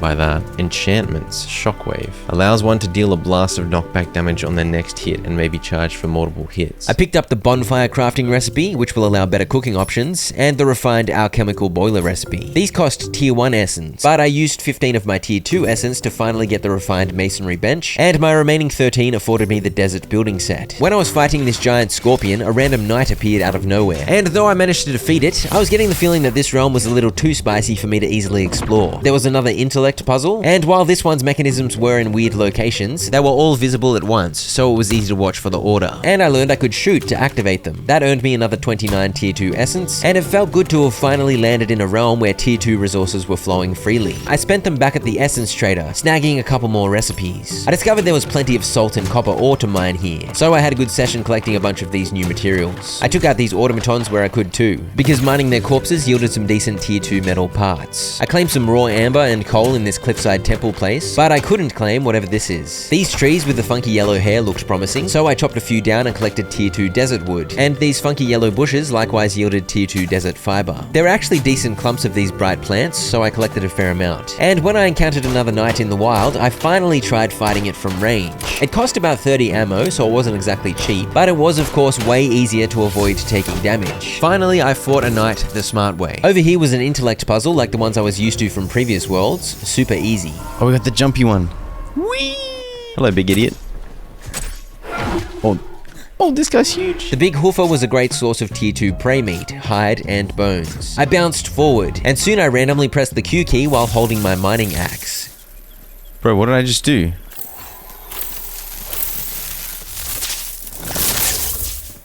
What the heck? I did it again and had a look at the buff it gave me. Realmic preservation. Regenerating health. What? Recovery. Oh. I'd finally figured out how to use the recovery enchantment on my pickaxe. Oh, that's actually pretty cool. And then what have I got on my axe has illumination. What's illumination do again? It shoots an orb of light to illuminate the area. So I don't know if the game does a bad job of making stuff easy to understand or if I'm just a goose. But now that I finally knew how the magic works, I got a lot stronger. And combat became significantly more varied and fun. It's Kolos. Golos, Monitor of Sea. Come back, Golos. Golos was a fabled enemy, but he had a habit of absolutely screaming along, trailing a huge plume of smoke. This scorpion joined the fun, and it somehow did heaps of damage to me, so I used the opportunity to test my new heal. Oh yeah, it does recover me pretty fast. And I finally caught up to and finished off the fabled pawn. That's a respectable heal. It costs a lot of stamina though. I collected a bunch more salt and copper ore, a bunch more tier 2 plants and leaves, and I realized Nellie Bly, my next destination, was atop these mesas. And there didn't seem to be an easy way up. My crappy 20 gear score climbing peaks got me part of the way up, but then the cliffs became too sheer, and I was thwarted. How the hell do you get up there? I was collecting tons of Cape aloe flowers as I wandered, by the way. These make pretty good food. This random structure had a bunch of fancy stuff in it, so I destroyed it all and claimed the materials. I checked out this chonky tree. 230 mining. And after chewing through another buttload of ammo killing this idiot, I did one of these wave defense scenarios. These are always quite a rambunctious affair, but this time I had the recovery enchantment at my disposal for some heals. Very handy. And look at this clump of nerds stuck on the campfire. Terrifying stuff. Genuinely though, these dudes with the enormous saw blades do a lot of damage. I earned 59 tier 2 essence for my troubles, and continued skirting around the edge of the cliffs looking for a likely spot to climb up. What's this business? That's a big jaw. And I could not find a way up. The only reasonable conclusion was that I needed to upgrade my mining picks so that they didn't use stamina up so quickly. So I returned to base and made some. And once upgraded to uncommon, they had a gear score of 72. I then had a long session sorting out my stuff some more. Organized across 7 chunks now rather than just 2. And I placed down a refined mortar station and alchemical boiler. I used the mortar station to craft a bunch more gunpowder out of sulfur and coal. And I discovered my rain barrel had caught a little rain. And when I put that water in my tiny watering can, it filled up a whopping 1/5 of the way. empty, which was rather disappointing. Back in the Herbarium Desert, I put my new mining picks to the test, and as you can see, they consumed stamina way more slowly, meaning I could of course climb way higher. Come on. Come on. So close. Yes! I had finally scaled the enormous cliff. Honestly though, why did these silly gooses set up camp atop this giant cliff? It's just not convenient. There was an essence trader up here from whom I bought a bunch of recipes with the tier 2 essence I'd accrued, most notably the Shockwave enchantment recipe, and I wandered over to chat to Nellie Bly at long last. I asked her about getting to Nightingale, and she claimed it was utterly unreachable. Well, so much for that plan, but they were trying to reach another safe haven known as the Watch. And here's the reason why this expedition was atop the mesa. It was because at the bottom of the cave here was a portal that they were attempting to reopen, hoping to get to the Watch. But to permanently open the portal, 3 items were required. Elder Eaten Heart, Pellucidic Etched Ingot, and I think I've got Automaton Charm Oil. To collect these, I needed to kill an elder version of one of those tree dudes in a forest hunt realm, a sun giant in a desert hunt realm, and a bishop. The bishop was definitely the easy one, but the hunt realms are the hardest realms, which I was nowhere near accessing yet. Puck appeared out of nowhere to tell me an even greater darkness may be coming, which was ominous stuff. And I now knew I had a lot more work to do to complete this main quest, so it was time I got busy progressing through the realms. I tore down my old campfire and placed a bonfire here, and suddenly I had a use for all that salt I'd collected. I refined the salt at the mortar station and used it to season a bunch of delicious tier 2 bug meat. Once those were seasoned, I cooked them into tender steak, with very impressive results. 110 health, huge. Okay, now with this formula board, I should be able to make a fancy umbrella. Okay. Got an umbrella glider. I decided this was a worthy opportunity to whip out some third-person mode. Yeah.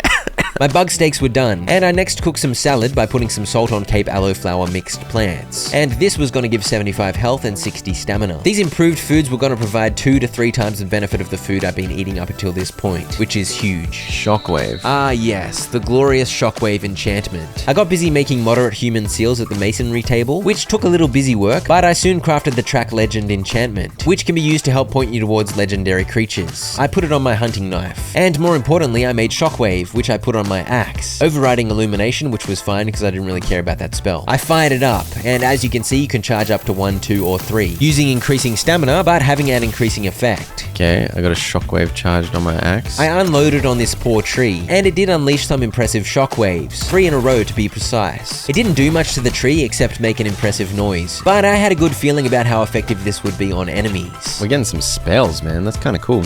Let's try a swamp provisioner. Oh, here we go. These bound haunting the portal provided a most glorious opportunity.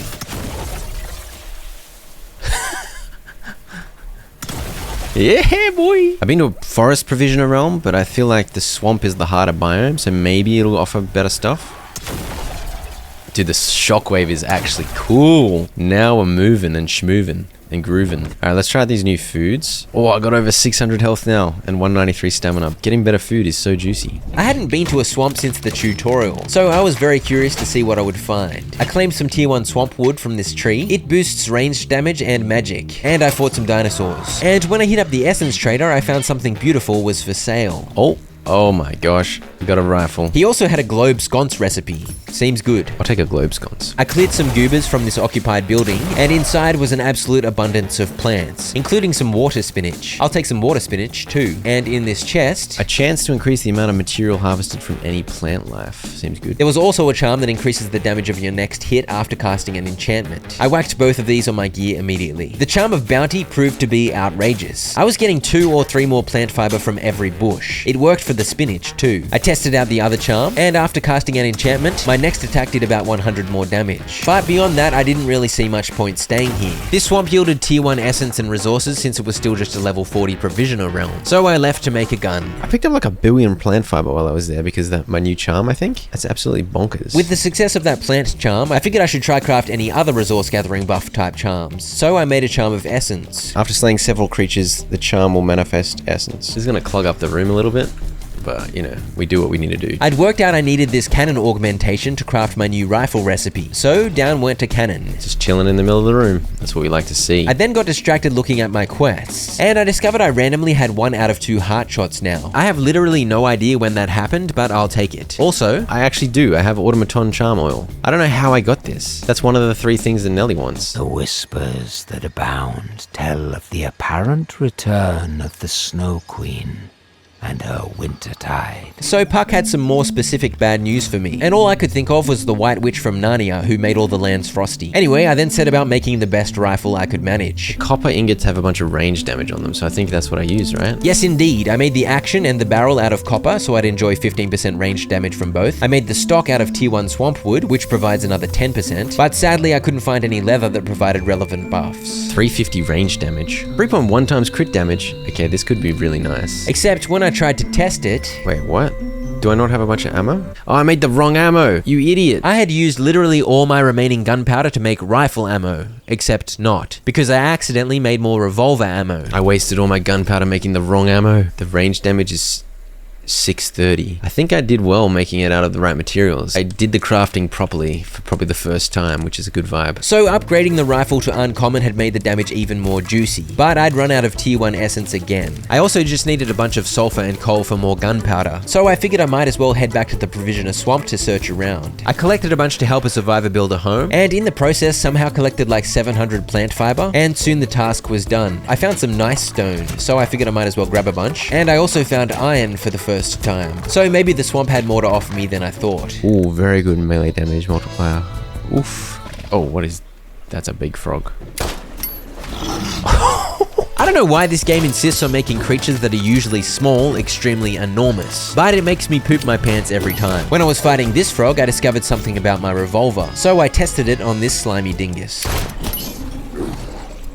Oh, we can shoot all 4 at once. It's beautiful. How did I not figure that out earlier? I really do have a habit of taking 10 years to figure stuff out. It's very impressive. I managed to find some tier 2 swamp trees, so I of course claimed their wood, and I soon entered this realm's Fey Tower. Between the discovery that this revolver essentially doubles as a shotgun, and the fact that Shockwave is delicious, I now felt like much more of a beast in combat. This Fey Tower had the mazes, and I gotta say these mazes are completely pointless. Free essence though, and up top you know the drill. Another gang of the bound to annihilate. As you can see from this combat footage, there were lots of frames dropping, so I gave my computer a rest for a bit. And when I continued playing, I forgot to hit record. But see this big mama? That is a Grendel druid. And while I wasn't recording, I actually fought 2 male versions of her. They had massive spears, but the females wield magic. What the heck? Is this Shrek? I actually made that joke when I first saw one of the male giants, but again, I wasn't recording, so I had to repeat myself. Get it? Because I was in a swamp? Shrek in the swamp? Anyway, I shot her in the head a bunch, just like I'd shot her brothers with the pointy sticks. So it turns out it was a good thing I accidentally made like 700 revolver ammo. Over here was another big girl, so I took her on too. What the heck? What was that? Oh, you did a swamp dive. I cleaned up mama number 2 with yet more blasts to the head. Can't believe I forgot to record again. What an idiot. These guys dropped pretty good thread. Unlocking the Fey Tower had marked a cave on the map, so I headed there hoping for sulfur and coal, and there were indeed a few nodes. There was also a portal. And have I mentioned how satisfying the area damage of Shockwave is? Okay, the swamp caves look different. Why are they so blue and weird and purple? The first challenge in here was a good old combat challenge, and the next one of the laser beam wave defense situations. I was soon done, and off I went to claim some tier 1 essence. That portal doesn't look active to me. What's going on? Dude, this has been a roller coaster with these things. Are they bugged? Are they not bugged? This one is not working either. So maybe they were bugged, I don't know. Now that I'd stocked up on about 450 tier 1 essence, and managed to find at least a little bit of sulfur and coal, it was probably time to leave anyway. I admired my growing collection of materials, and soon I'd crafted some gunpowder, so I was finally able to craft rifle ammo. So this is 1 bullet at a time, and it's got a kind of long reload time. But it does big damage, as you'll see in a minute. But first I attempted to enchant it with Shockwave, because it would be fun to have some big explosive bullets. But sadly, it didn't let me. Alas, it is not to be. I will save this Shockwave enchantment for something else. I did at least craft a 5% ranged damage infusion, and whacked that on there. Then I headed back to the Herbarium Desert, keen to test out my new gun and farm up a bunch of tier 2 essence. But obviously I wasn't that keen to test the gun, because the first thing I did was spend about 8 years collecting more salt and copper. I even climbed atop this mesa to get at the ore up here. I'm on top of the world! Bro, look how many... There's minerals galore over here. Copper ore was great for buffing up ranged damage. And of course, ingots are just useful in general. And I wanted heaps of salt so I could cook plenty of the fancier food. I considered it very important to stay on top of food production because food buffs are ridiculously strong. Over 100 copper, 70 salt. That's not a bad haul. Alright, let's finally test out this rifle. 624 from range. Do 289 to his weak spot. Oh, never mind. I do 1200 to his weak spot. The knights are resistant to bullet hits, and yet I was now capable of 3 hitting level 50 knights with my rifle. You are not much of a foe anymore, you smelly knight. I then collected yet more minerals. Just give me all the minerals. Can I one-hit this big fella? Almost. Gold star for anyone who can guess what I did next. I was very pleased to find this cliffside cave Petra looking place because it had a little bit of sulfur for me. What is that on the roof? Alright, this is true. Yeah, 20,000 damage. That was a heart shot. I didn't realize it at the time, but I guess heart shots must essentially be luck based. And I finally finished the silly target practice quest for Bass Reeves. Hello, mate. You had a rough day. Nice helmet. I collected a bunch of tier 2 desert wood and fiber, I decommissioned plenty of little nerd robots and stole their parts, and I claimed plenty of tier 2 animal parts as well, before climbing my way back up to Nelly Bly. I bashed a bishop until oil seeped out. Okay, we got the combustion fluid. 2 more resources. The reason I bothered turning in the bishop oil quest early is because of the rewards. Hastens plant growth and replenishes harvested trees and flora. Charm of the arcane. Movement speed after casting enchantment. Basically, I thought those sounded useful, and I wanted to come back here to collect resources anyway. I took my time exploring and collecting, and I eventually stumbled upon one of these intellect puzzles with the mechanism Dubawaki spread all over the place. You can actually hear when they flash blue to signpost the correct order, so I listened carefully and climbed my way about to figure out where all the mechanisms were. This took quite a while, but eventually I had it all worked out. Finally, what a mission. And it was worth it to claim 30 tier 2 essence and another charm recipe. By the way, I'd collected over 200 copper, almost 200 salt, and 90 tier 2 wood by this point. Charlie's backpack service was working overtime. I took out one of these combat challenges, one of these easy puzzles, and one of the glyph hide and seek thingos too. Love these ones. Oh, give me 30 tier essence? Charm of flanking. Striking an enemy from behind. Extra damage. That's a pretty good charm. The tier 2 essence was starting to flow, and the next challenge I found was a combat one. Increases enchantment efficacy. Ah, I should use these. I should put it on my axe. Yeah, let's put it on my axe to improve my shockwave. And there's nothing like a Fey Tower for the juiciest of essence hauls. And oh yes, these guys are dropping gunpowder. Oh, let me fight lots of those guys. my wish was granted when the middle level of this tower turned out to be another round of combat. And up top, there was of course yet more combat. This guy's like a bit of a ninja. Look at this. He just threw his blade at me. I haven't seen one of those dudes before, and he dropped me hollow metal ingots. I whacked the treasury card in the Realmic transmuter as usual for those extra essence drops, and I spied a cave on the map down south, so that's where I headed. I did this glyph finding thingo first though. Oh, an elegant dining chair. Yes, please. Oh, maybe that was a heart. Maybe that's a heart shot. When it randomly does 20,000 damage. But I shot him in the head. Maybe he's got a heart in his head. I found my way to the cave into which I descended, killing a bunch of nerds along the way. The bomb-throwing ones continued to drop gunpowder, which I found very pleasing, and the various rewards down here shot me up to 373 tier 2 essence. And heading into this portal was only going to raise that number higher. What do we got? Agility, intellect. Okay. I'll take it. The agility one didn't really take that much agility, it was just a quick climb with my climbing picks. But the intellect puzzle was definitely too much for my small brain. Where the hell is the second one? I didn't think it would be so hard to find. Where the hell is the next one? Oh, there it is. You sneaky boy up on the thing. Sneaky, sneaky, sneaky. Okay, this portal is not active at all. Yes indeed, something strange is afoot in these cave realms time after time. But whatever. We got up to 523 tier 2 essence and collected about 1 billion materials. I think it's time to go home. I set tons of copper ore to smelt, tons of salt to be refined, and I placed the regrowth enchantment on my sickle. Hey! Charlie immediately starts chopping it down. I crafted more rifle bullets, I seasoned and cooked a bunch of tender steak, so now I had some prey meat steak to go with my bug meat. I could go visit the lawman, that's what I should do. Forest Provisioner Realm. I placed another bonfire first, so I could get some water spinach salad cooking at the same time as my steak. Okay, Bass Reeves. I shot some hearts for you. It took me a very long time, and I don't know how I did it, but I did it. Bass Reeves was impressed with my efforts, and he decided to trust me. He told me more about the fugitive he was hunting. She nabbed some design documents from a calculatory facility. Okay, fair enough. I headed home and made the run to Wilhelmina Sass. What the heck? My old base has been ravaged. In my absence. That's devastating. I told Wilhelmina that Bass Reeves was hunting a member of the 40 elephants who stole secret design documents, and she found this to be a juicy tidbit. I then discovered she had some other random quests for me that I guess I totally missed. I gotta go to a swamp gloom realm, and there's a Grendel who might be able to tell me diplomatic protocols for dealing with sun giants. I'll probably just kill the sun giant though, because I'm a maniac like that. Visit an antiquarian swamp and you can thank me later. I returned home to find all my food was ready. I got 213 stamina and 683 health with the triple good food buff. But I've got even better food here from the water spinach, 90 health and 72. Yeah, once I finish the cape aloe, I'll start eating that and I'll have even better stats. Yeah, boy. Food is like the best way to get better stats. I didn't have access to Gloom Realms yet, so I couldn't do that quest, but I figured I might as well go investigate the Antiquarian Swamp. This is only a level 20 realm, but I'd never visited one before, so I was also curious to see if the Essence Trader would have anything unique. What is this thing? I hope I can get out. I'm stuck. I know. Good. I'm out. What are our chances here? Do we get random recipes I've never seen before here? Turns out, yes. So I guess it serves to visit all the biomes at all the various tiers of realms. There wasn't anything particularly juicy here, but it doesn't hurt to have access to yet more recipes for the cheap cost of a few tier 1 essence. There were a bunch of quick to complete puzzles and challenges on the way, so I figured I might as well stock up on more tier 1 essence, and yet more recipes were unlocked too. And I eventually made it to the quest destination. This woman whispers to spirits, but she was too worried to talk about that. She had some sick people with her that needed some potions. I was able to craft 3 slight curative potions for her at my alchemical boiler, except I somehow accidentally overproduced and made 15, which was a great effort. I returned to the swamp lady, but sadly the potions weren't enough and the people died anyway, so that was a bit of a fail. Also, I don't know which people she was referring to because I never saw anyone, but I guess they were in her tent. I asked her about Elder Eartons, since I needed one of their hearts, and she said she reckoned she could commune with them if we had the right offerings. Cut gem, amber, oil, fen bass. So I think these random quests are ways of getting the materials you need without killing the enemy.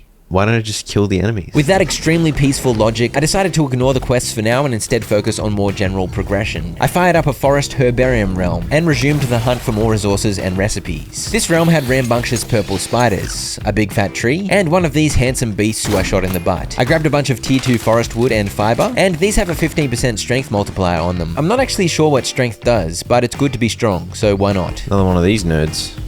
I don't think that's a very polite way to treat an altar, and this giant tree nerd appears to have agreed with me. I chopped it silly, and while it did manage to punt me a couple of times, it was a pretty easy fight. And the tier 2 Eaton wood gives a juicy 12.5% crit damage multiplier. I collected and hunted my way towards an essence trader, and Ruben here had just the one recipe for me, the simple wooden table. I got busy building a house for this survivor, and it was quite a mission because I had to place down crafting tables to make specific items, and in the middle of all that, I ended up in another battle with a tree lord. Oh, I angered the tree. The tree's in the house. It's on the house! Wait, don't destroy my friend's house. Come here. For some reason, big tree dudes who chill on top of houses are more difficult than the average tree dude. So I was being punted willy-nilly, but I whipped out some heals for my pickaxe enchantment and eventually axed the woody fella into oblivion. And soon I was finally finished with this lady's build. At the next puzzle challenge I found, I received a fancy table recipe as reward. I don't even know how to pronounce it. Art Nouveau, I guess. Or it could be Nuovuvu. These little bastilles were everywhere on my way through the forest, so it was rewards willy-nilly. My favorite type of rewards. Oh, the jumpy thing is going to come in handy here. The jump like a floaty idiot boon that you sometimes get did indeed help me with this agility puzzle. I arrived at this realm's other essence trader, and I wasn't expecting much, but... No way. I think this was the first clothing recipe I'd found available to purchase. Finally, I was able to make some different pieces of gear. There were plenty of other recipes too. Buildings, Tudor. Oh, we're getting the good stuff now. Sadly, there were no new crafting station recipes, but I was very happy with some more clothes and building options. I got some new hats. I thought I got a whole set. I got some. Wait, what? I also got the NTTC pants and glove recipes. My next goal was to scour the realm and stockpile as many tier 2 essence as possible, in further preparation for upgrading my gear to rare at some point, for crafting improved infusions, and for buying more recipes in other realms. And when presented with an opportunity to fight another tree dingus, I of course did not say no. I completed this extraction device wave defense setup here, enjoying some more bandying about with my axe's shockwave, and when I stumbled upon this survivor's building project, something rather sad happened. Charlie. Why? I didn't even press on it. Charlie, you can't help yourself, you buffhead. Charlie just auto-added all the wood in his inventory, even though I did not click auto-add. And so he wasted all the tier 2 Eaton wood and all the tier 2 forest wood I'd collected. I was genuinely sad. Buffhead Charlie indeed. Even worse, this building required almost 200 stone, and I just could not be bothered collecting all that, so that wood was well and truly wasted on an unfinished blueprint. I scaled my way down to this realm's Fey Tower and claimed yet more essence. The middle level of this one was an agility puzzle, and unlike the last time I encountered one of these, this time I wasn't bamboozled. That's what the puzzle is. I just didn't have good enough climbing picks. That was my problem. Now I do. This is very straightforward. And have I mentioned how satisfying it is to unleash the area damage of Shockwave? Increase the chance that enemies will drop rare items. Why not? Oh, that actually took off like 180 health. Oh, the Blood Moon looks kind of trippy as well. Holy dooly. The Blood Moon card obviously made it permanently night too, and this meant I became cold, which resulted in another decrease to my health. So suddenly I had less than 300. Also, it was kind of spooky. I cleared this cave in which I claimed some minerals and killed some spiders, and as I got on the move, Bounty began spawning in groups all over the place, which I guess is what happens at nighttime. The benefit of the Blood Moon card is enemies are more likely to drop rare items, and as I wandered about killing group after group of zombies, this proved quite useful. And thankfully, my Shockwave AoE destruction meant I killed stuff fast enough that I wasn't too vulnerable, even with my significantly reduced health pool. I came upon a rather tricky Bastille of Agility. Wait, what? How do I do this? I think the idea is I can... I failed. I thought perhaps I'd catch myself with my mining picks on that floating block there, but nope. While nursing my broken leg, I admired the cloth and ingots the Bound had been dropping for me, thanks to the Blood Moon, and once the leg was healed, I headed back up to have another look, but soon decided I didn't want to risk further injury, and instead Mary Poppins'd back to this underground portal. This cave realm had a quick agility puzzle and intellect puzzle. Okay, that portal is definitely active, so this one's working. I collected all my loot, and... Whoa!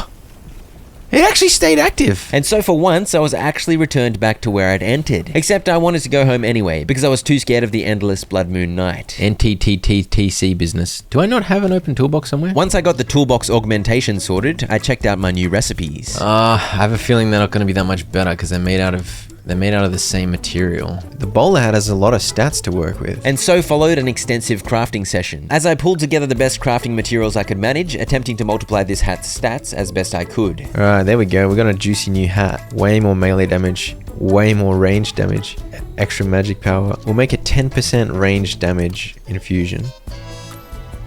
Boom, even more range damage, up to 22.5%. Pretty juicy. My old Trapper's pants had better stamina, but I traded them in for the NTTC pants, which had way more health and health regen. Also, they looked amazing in yellow. Those are some nice pants, man. Kind of makes the outfit actually work. I could have made NTTC gloves too, but I preferred the stats on my Trapper's gloves, so I didn't bother. It seemed like the NTTC set was more of a side grade to the Trapper's set, not necessarily an upgrade. The bowler hat, on the other hand, was a rogue find. Anyway, as you can see, I next went to a herbarium swamp, and the Fey Tower was right next to the portal, so I cleared it immediately. The middle level of this one had an intellect puzzle. I hadn't seen one of these in a Fey Tower before, and I'd like to take this moment to consider whether figuring out the correct order of little flashing pylons is really an intellectual effort, or if it just requires like a mild effort to patiently observe. Perhaps these should be called observation puzzles. Anyway, have I mentioned I like to unleash shockwaves upon the Bound? I decided to use a feast card at this Realmix transmuter. There were some lovely flowers by this puzzle. Getting some flowers here, man.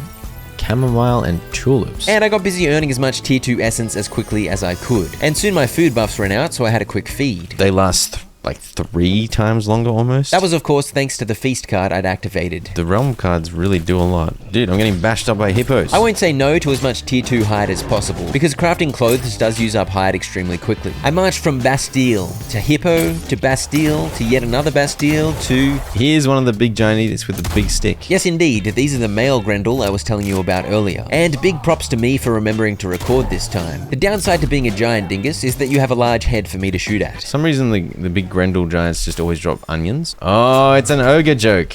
My wife just figured out that it's an ogre joke. Ogres are like onions. Onions have layers. Therefore, the Grendel have onions because they're like ogres in the swamp. I headshot this big girl a few times too, and enjoyed collecting some more delicious Grendel thread before bouncing between more Bastilles, hoovering up that tier 2 essence. I got a soaring buff somewhere in there and used it to jump up to this tricky to reach agility reward, and I rounded out my trip with a visit to the essence trader. Come on, Rufus.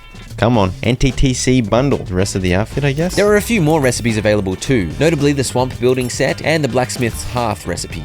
my first tier 3 crafting station. And even after those purchases, I had over 1200 tier 2 essence. So I decided to call it a day and headed back to base, where I concluded I was keen to switch over the rest of my outfit to the newly unlocked NTTC set. The cloth and thread that had dropped from recent enemies I defeated proved to be excellent materials for these crafts. Finally, my dude looks kind of suave, kind of classy. My stats are definitely a lot better. Oh, strength increases your chance to stagger enemies. Now I finally know what that does. Yeah, increases carrying capacity. Surely... Wait, can I not? There we go. Finally, the carrying capacity worked.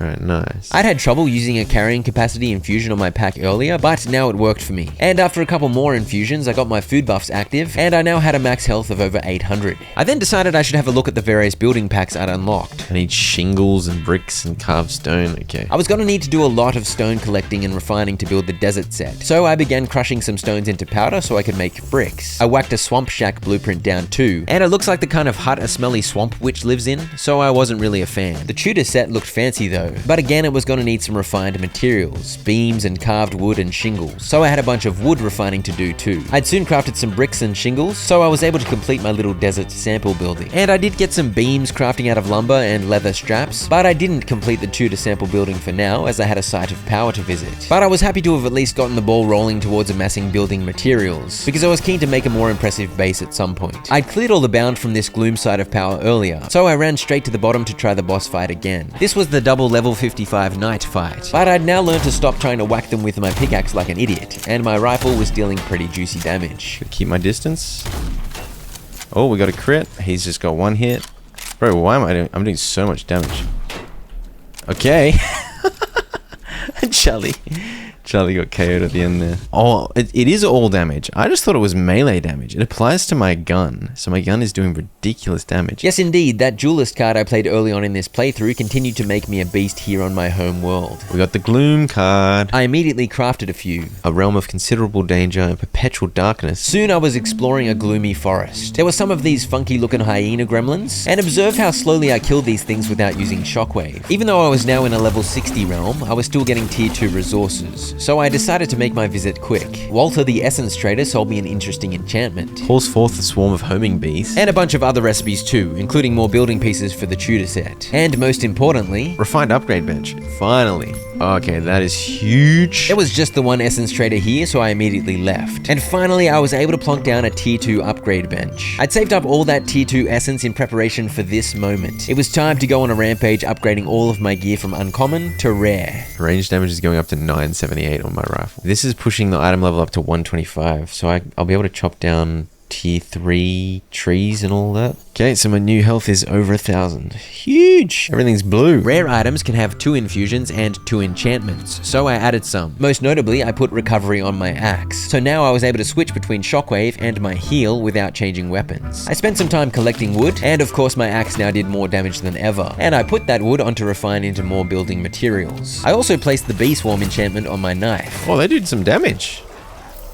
Oh. It is a cheeky spell, amusing and good for inflicting extreme bee stingage, but I wouldn't say it's a better option over just shockwaving nodes in the head. Soon I was in a gloom desert, and I thought to use my umbrella as shade from the heat this time round. I have no idea why that never crossed my mind in my earlier desert romps. Once again, my goal was to beeline to the Essence Trader, because since these gloom realms only yielded tier 2 resources, I saw no reason to linger. I wanted to buy everything I could from the traders and move on to the final hunt tier. Though this extraction protection thingo was on the way, so I figured I might as well. I was definitely taking more damage in this higher tier, but once again the sheer speed at which I killed enemies with shockwave meant I wasn't having much trouble. I'm so happy I look like this now with like absolutely glorious yellow pants. I really did look a bit silly wearing like basically a tan tent earlier. My rifle damage had jumped up quite a bit too, as these triangle head creatures learned the hard way. This realm's Essence Trader atop the mesa sold me a bunch more recipes for charms, potions, and the expanded desert building set. But what I was really keen to find was some tier 3 crafting stations, but none of those were available. Back at base, I spent some time admiring my newly expanded Tudor and desert sets, and I fired up a gloom swamp. Oh, we got Danu.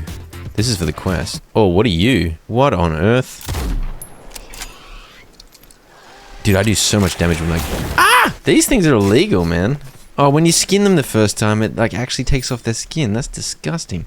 Harpies. Those are some feral looking harpies. This is tier 3, right? Oh no, this is Bro, is this tier 4? After sending some dinosaurs extinct, I found a blue tree, which required an axe with a gear score of over 100. This yielded the coveted tier 3 swamp wood, boasting a juicy 20% ranged damage multiplier. Have I mentioned these harpies are offensive to my eyeballs? Soon I arrived at Danu the Grendel's house. Can I steal all your bushes? I can just steal all their bushes. Danu had quite a lovely home, actually, complete with an enormous cauldron. I'm pretty sure I could fit in that cauldron, which is worrying. I seek a Fey article held by the Sun Giant. She seemed willing to help me, but her mind was plagued by endless singing, apparently caused by the Fae. To still the singing voices, she needed me to complete 5 Bastilles of Intellect. I was undecided if I'd bother doing this, because I figured I could always just kill a Sun Giant and steal the Fae artifact, which honestly seems simpler. I found some tier 3 swamp fiber, and when I took on these bound, I enjoyed this visual bug that resulted in the umbrella of death. Lightning umbrella. Yes, owned by the lightning umbrella. Thor is no doubt jealous. For this Bastille of Agility, all I had to climb was a small pillar, and it gave me a whopping 70 tier 2 essence and a bell sconce. Seems good. Give me that bell sconce. Hey, Aaron, what you got for me, big fella? Once again, I claimed a bunch of recipes, but none of them stood out to me in particular, because once again, no new tier 3 crafting stations were available. And I changed my mind about completely skipping the Gloom Realms. Since upgrading all my gear to rare had used up about 800 tier 2 essence, I figured I'd better knock over the nearby Fey Tower to recoup some of those losses. This Fey Tower was 3 levels of fights against the Bound, which is always a good time, and the Fey Tower's completion revealed the map, showing a few occupation bastilles right nearby. So I Mary Poppins'd over to take those out too. Many heads were crushed, and along with the tier 2 essence, I unlocked a bunch more recipes. Wait, does this stuff require? This requires 100. Here we go. New material. Magnesium. Magnesium gives a buff to fire damage, which was new. I also found a little bit of cobalt and emeralds. Both new materials, now collectible thanks to my 100 plus gear score mining pick. The emeralds had a juicy 25% poison damage multiplier on them, but I had no idea how to use these in crafting except to make glass, so I wasn't sure how that was going to be useful. It's so nice having 360 carry capacity. I collected some iron ore and nice stone blocks. I cleared one last Bastille of Intellect, and then it was time to return home. After admiring the extreme volume of recipes I'd now unlocked, especially my lighting options, I had a bonanza of lighting options. I headed towards the hunt site of power, the final frontier. On the way, I collected sandstone, because I was still keen on stocking up on materials for some building projects. But soon I arrived, and in I went. This site of power required a gear score of 50 to enter, but the enemies were level 70. When I fought this first group of bound, I discovered that the fellas with the 2 blades and the fancy footwork were no joke. Oh, this guy does damage, dude. Holy. Don't get hit again.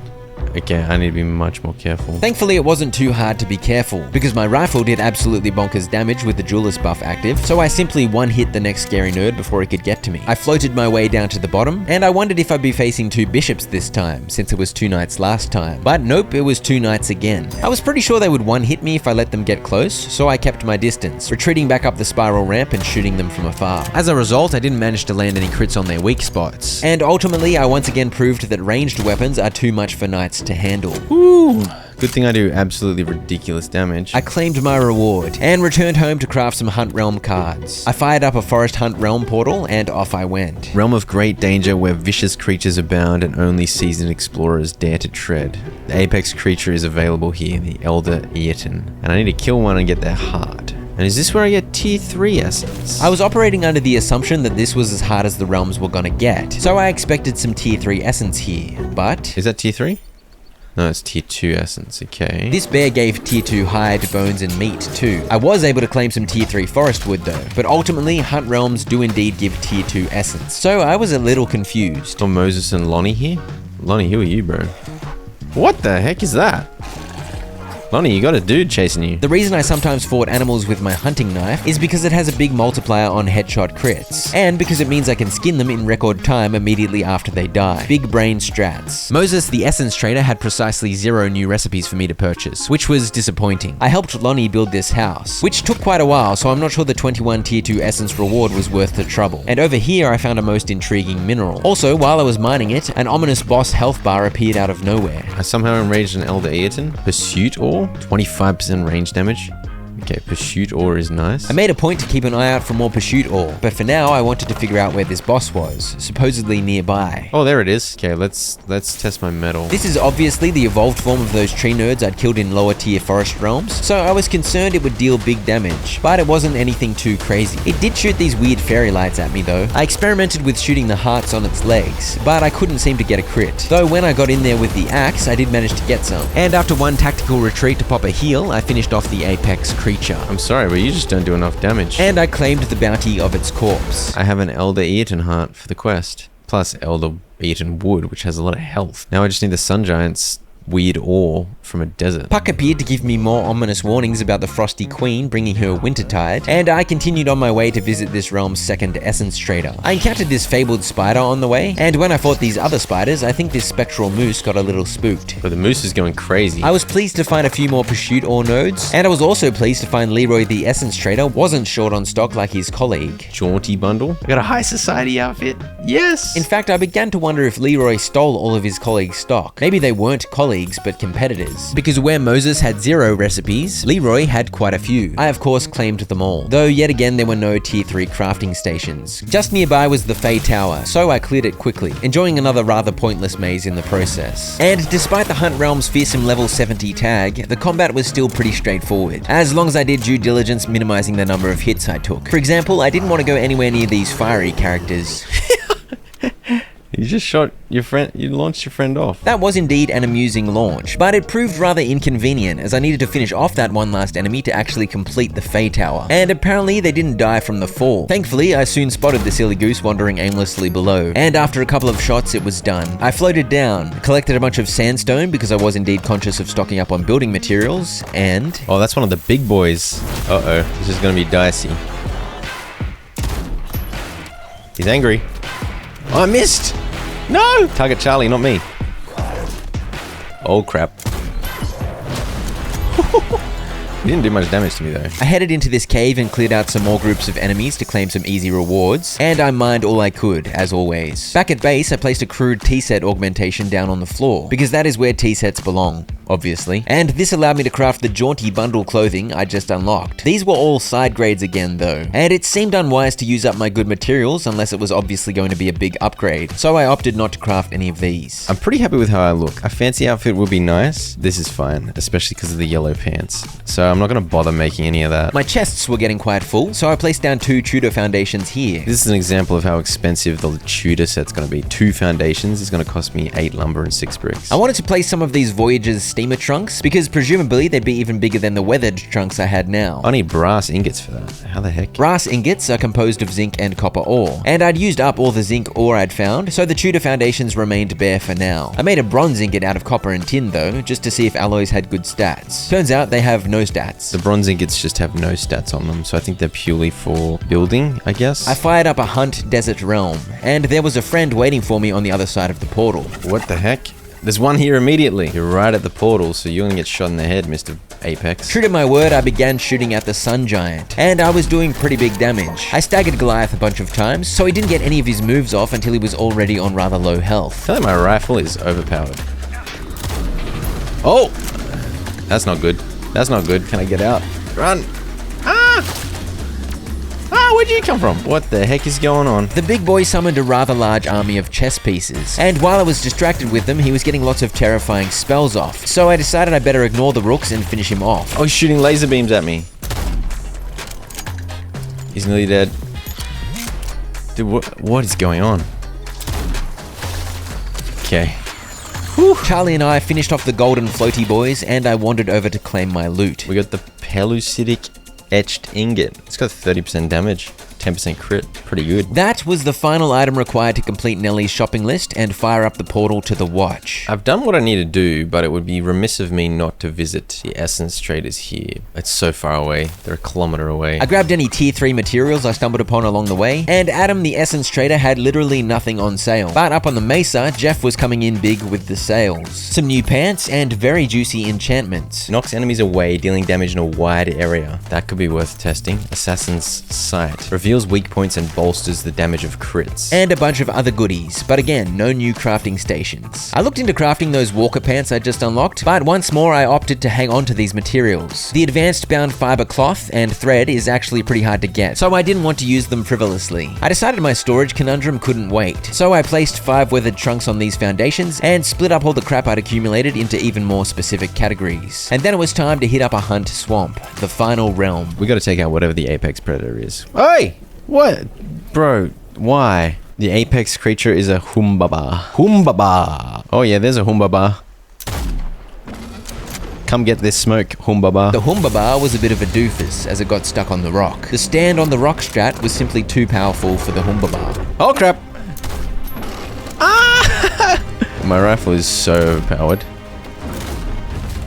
Oh gosh! And so I defeated the ferocious Humbaba. Can I skin? I can skin the Humbaba? You just didn't get a hit on me and my rifle does like 1 billion damage to your fat head. I skinned the handsome boy and he yielded a lot of materials. I got 10 of everything. Ooh, the Humbaba hide is crazy. 30% health. I found another Humbaba and stole its skin as well. And then I bought a bunch of recipes from the final essence trader, including a nicer looking swamp building set. Well, I feel like I've officially unlocked everything there is to unlock. And I didn't have any tier 3 crafting station recipes, except for the tier 3 smelter, and I was yet to find any tier 3 essence. So clearly an end game of some description awaited me after I completed this quest to get to the watch. I began crafting the Quake and Assassin's Sight enchantments I'd unlocked. I cooked the 18 Humbaba meat I'd collected. I kept refining building materials, and when I was almost done crafting the enchantments, I realized something. Okay, so the 2 enchantments I'm just trying to craft, I get them as rewards for the 2 quests I'm literally about to turn in. So let's not craft them after all. And so I returned to the Herbarium Desert, scaled the cliffs, and visited Nelly Bly bearing my gifts. Here's the Sun Giant's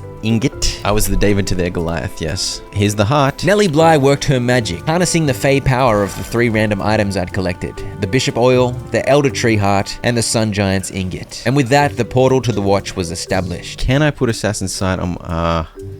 I can't put Assassin's Sight on my rifle. I wanted extra crit damage on my rifle. We'll put Quake on my pickaxe and see if I like it. I got some decent infusions as reward too, so I whacked those on my gear. And... let's test out this Quake business. Oh, it's pretty good. If I just use that and then fight on top of it, surely that's going to be effective. I headed through the barrier and down below to the freshly opened portal. It's a floor portal. I admit, credence towards this ramshackled stabilizer wavered like wisps in sunlight.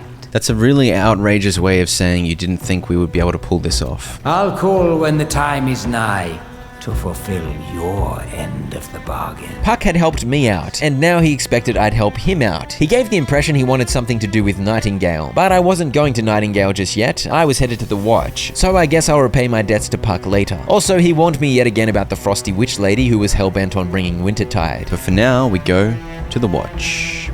Boop. Just jump on in. Veiled behind an ocean of clouds lies an abandoned Fey Eyrie. Now it serves as mankind's safe haven, the Watch. Yay, I'm just an umbrella. Okay, no I'm not. Why'd it go to third person mode? Finally, I had made it to the watch. It was a rather impressive safe haven, nestled in the mountains. Mr. Ainsworth here couldn't believe his eyes seeing the previously dormant portal bring me here, and he immediately sent me to speak to the Quartermain. In I went, and I immediately found something unexpected. Wait, there's a bunch of essence traders here. Unbelievable. There were several essence traders here, and between them, all of the tier 3 excellent crafting stations were for sale. There were also a couple of tool sets, the Dauntless and Mystic sets, one for brute physical damage and the other for magical expertise. There were some clothing sets and a bunch of guns too. Also, it's like a harder version of the Antiquarian. This is like the end game. You revisit all the types of realms, but the ascended version, I assume, is going to be harder. It still says middling danger, so it doesn't sound too hard. Downstairs, there were 3 random portals open, which was weird. Why are there portals here? I headed upstairs to chat with Alan Quartermain. He was amazed I'd made it here, and relieved to hear that Nelly Bly was out and about doing her thing. I unlocked the ability to fast travel to the watch, so this was certainly the endgame hub, and he gave me some recipes for tier 3 tools. Underneath the Grand Hall, we found 3 portals steering into esoteric vault depths. To our dismay, they are no ordinary vaults, but ones that serve as corral for savage apex creatures. Okay, so there's portals below of apex creatures in them. He wanted my help dealing with these vaults, so he sent me off to chat to some others around the watch. First, Barnabas Dent, who gave me some free clothes and recipes. He gave me a... An epic hunter's jacket? I worked out later this jacket was actually bugged or something, but for now at least it looked cool. I also chatted to Shiv Pearson downstairs, who explained that the vaults are to be taken seriously. My job would be going there and keep the foes at bay, but an unkillable spirit named Jana moves from beast to beast, possessing apex creatures within the vaults. So really, these vaults could never be fully cleared. This was basically an excuse in the lore so that vaults can be farmed over and over again. I noticed the 3 vaults had unique detailing, so I figured I should go into the forest vault first. Bastille of Might? A Fey Arena? Yeah, it's like a longer version of the cave realms that I've done previously. This is when I realized my new epic jacket was providing precisely 0 stats, so I deleted it. And so much for that gift. And then I discovered the enemies in here were level 100. That is 30 levels higher than I'd ever faced before. And it's fair to say I didn't quite have the gear necessary to take this vault on easily. There were 2 of the enormous buffheads with the giant hammers, and they were rather tanky. So this fight dragged on as I flared and unleashed rifle pot shots as I pooed my pants in fear. The big boys didn't one-hit me at least, and I was able to clear out this group of the bound, though it took quite a long time. I found all the glyphs for this Bastille of Insight, and finally earned myself some of that sweet purple tier 3 essence. The next area was a combat challenge full of little dog weirdos, and I made use of my new Quake enchantment to defeat them. Kamatotoz the Wrathful. Oh, he is wrathful. Whack him in the head.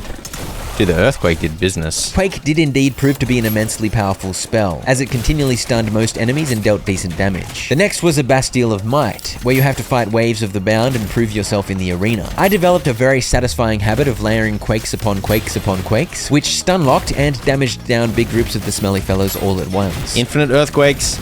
Infinite earthquakes. There is no way I would have been able to defeat these hordes of level 100 nerds without my infinite earthquakes. I can assure you of that. I discovered the dudes with the giant blades don't really get stunned, so they became my most hated foe as they killed me in just a few hits. I did wave after wave of these, and I kept having to press this button here to start the next wave. Some big beefy boys got involved, and they weren't bothered by the quakes either, so they proved challenging. But on the plus side, they dropped yew lumber, which is quite a juicy crafting material. Also, a fair bit of tier 3 essence was dropping. At first, I thought there must just be a hell of a lot of waves in these Bastilles of Might, but eventually it got so ridiculous that I finally admitted something must be wrong. Some enemies were despawning or completion wasn't triggering for some reason, so I gave up and teleported out, sadly unable to continue deeper into the vault. I did at least earn 88 tier 3 essence. So what we're gonna get is, I think I get the upgrade bench early. I realized I somehow already had the tier 3 sword table. I have no idea how that happened, but fair enough. I hung on to my remaining tier 3 essence, and the plan was to make an upgrade table and begin upgrading my weapons to epic. And for that, you need refined materials from various crafting stations to build other crafting stations, and it gets quite complicated. I managed to pull together the materials to make a blacksmith's hearth, including 10 etched iron ingots made of 20 regular iron ingots made of 40 iron ore, and with that I was able to craft all the refined metal items in the game. But to make the excellent sword table, I needed 2 steel blades. And I'd run out of iron ore making all the etched iron ingots, so I couldn't make steel, which meant I couldn't make the tier 3 saw, which meant I couldn't make the gilded lumber for the upgrade table. I managed to craft a motor for the excellent sword table, so that was a good effort thanks to the enormous stockpile of crap I had lying around. But yes, I had a lot of work to do. For me, it wasn't tedious though. It was actually pretty satisfying in its complexity. I won't cover every last agonizing detail, but here are the cliff notes. I had a tin ore collecting session near my base because I needed tin to mix with copper to make heaps of alloy ingots. For most of the crafting I was doing, I could have used any alloy, but I chose bronze because they were the easiest to make lots of. I looked into what was required to make the Ascended Antiquarian card. I was going to need foil paper and lustrous ink, requiring the tier 3 saw, loom, and mortar tables. And I needed the tier 3 enchanter's focus too. So I decided I should just try and establish my entire tier 3 crafting setup. And so I spent the rest of my tier 3 essence buying as many excellent crafting stations as I could. I also discovered you can buy lots of useful resources at the Watcher's Essence Traders. I bought some liquid gold because I had no idea how to get gold in the wild. I also found straps and lumber for just 10 essence dust apiece. I put a slanted roof that I'd unlocked onto my little Tudor sample house, and it looks quite nice. And I headed to a herbarium swamp to collect iron ore. This allowed me to make the steel ingots I needed from iron ore plus coal, and I was able to make a second steel blade and finish off the excellent saw table. Boom! Excellent saw table. This allowed me to begin making gilded lumber out of lumber plus any ingot. And with gilded lumber, I was able to continue towards finishing the other tier 3 crafting stations I'd begun building. Okay, so the mortar station just needs precious metal etched ingots. This just needs etched alloy ingots. What qualifies as precious? Turns out copper does. And I still had plenty of copper ingots, so I was able to etch them and finish off the mortar station. Do the excellent stations look really cool? How cool is that mortar station? The excellent enchanter's focus needed focal shards, and I had no idea how to make those, so I was pleased to discover the knight's hearts I'd collected counted. The knight hearts count as a focal shard.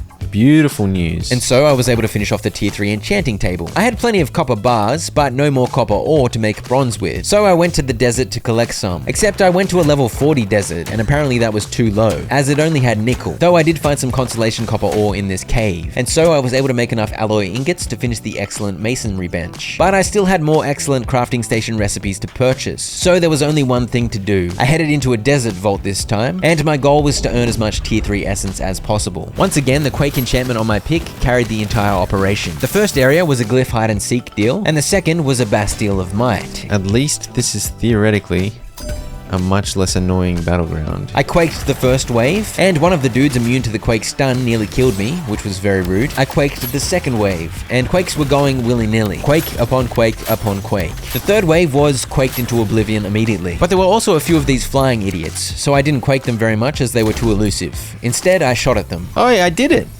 Yes.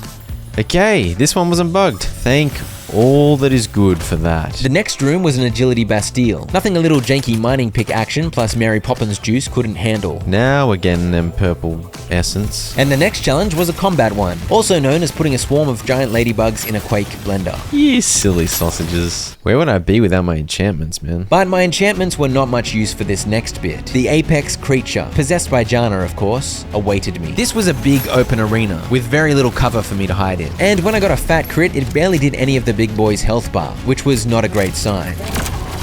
Oh gosh. Get your umbrella out. Get out of this thing. Oh dear, I thought I was out of it. Big Charles got me with the revive, and I got back in there and had an honest go, but honestly, this was a losing battle. The laser beam rock move launched me in the air, and when I landed, I sprained my ankle. So when he shot his magic missiles at me, I was running slowly, and dead. Thing is, I don't think Charlie will ever die in this fight. I'm dead. I'm dead. It didn't hit me. It's true, as long as Charlie stayed alive, I had infinite revives. But when I got launched and began running even slower due to a broken leg, yeah, it was a long day and I could not be bothered. Yeah, I'll come back for a big fella. Fortunately, giving up didn't make me drop on my stuff. And interestingly, I could have rejoined the fight and Sungiant Jana didn't appear to be regaining health. So chain dying was definitely a viable strategy, but also a tedious one, so I wanted to return with better gear. At least I'd earned 126 tier 3 essence, so I bought the 5 remaining tier 3 workbenches and... Let's try craft a godly Winchester rifle. Let's try get a godly axe and pick as well. I unlocked some hermetics and druid's clothing too, but it was definitely new weapons I was most keen to get my hands on. First, I needed to place down a few more excellent crafting benches. Let's try craft a Winchester rifle. It was time for the 35 pursuit ore I'd collected to shine, and I grabbed some tier 3 swampwood for the handle, as that provides plus 20% ranged damage too. I made a very juicy handle, With absolutely crazy range damage on it. and a rather spicy refined action too. 15%, 50% range damage. Holy crap. So this is 25% range damage, 7.5% crit. 25% same again. This is 45% range damage, 7.5% crit. This is 50% range damage, 15% crit. This is absolutely bonkers. Item level 85 before upgrading it even once. Does this use the same ammo? It does. Great news. Oh, and it's got no way. It fits 14. How fast does it shoot? Okay, this is overpowered. And soon I'd upgraded it to rare. It has only slightly more damage than this. But this is bolt action, 1 bullet at a time. This is 14 in the chamber. Not in the chamber. 14, I don't really know gun terms. 14 bullets every reload. So I can just shoot. As you can tell, I found min-maxing the craft of this hard-earned gun recipe rather satisfying. I whacked a couple of infusions on it, and it ended up with an item level of 159. I next got to work on a dauntless axe. And this is where that lumber, the muscly bound dudes with the massive hammers dropped, came in handy, as did these advanced Lacunas ingots that the flying bound drop. Dauntless axe. Bro, it's gonna have a 143 item level before I even upgrade it? What? But I needed a grip made of leather. And to make the leather grip, I needed the tier 3 tanning station. And to make that, I needed more alloy ingots. And I'd run out of copper ore to make bronze ingots with, so here's me absolutely destroying a sun giant with my new rifle. Yeah, boy.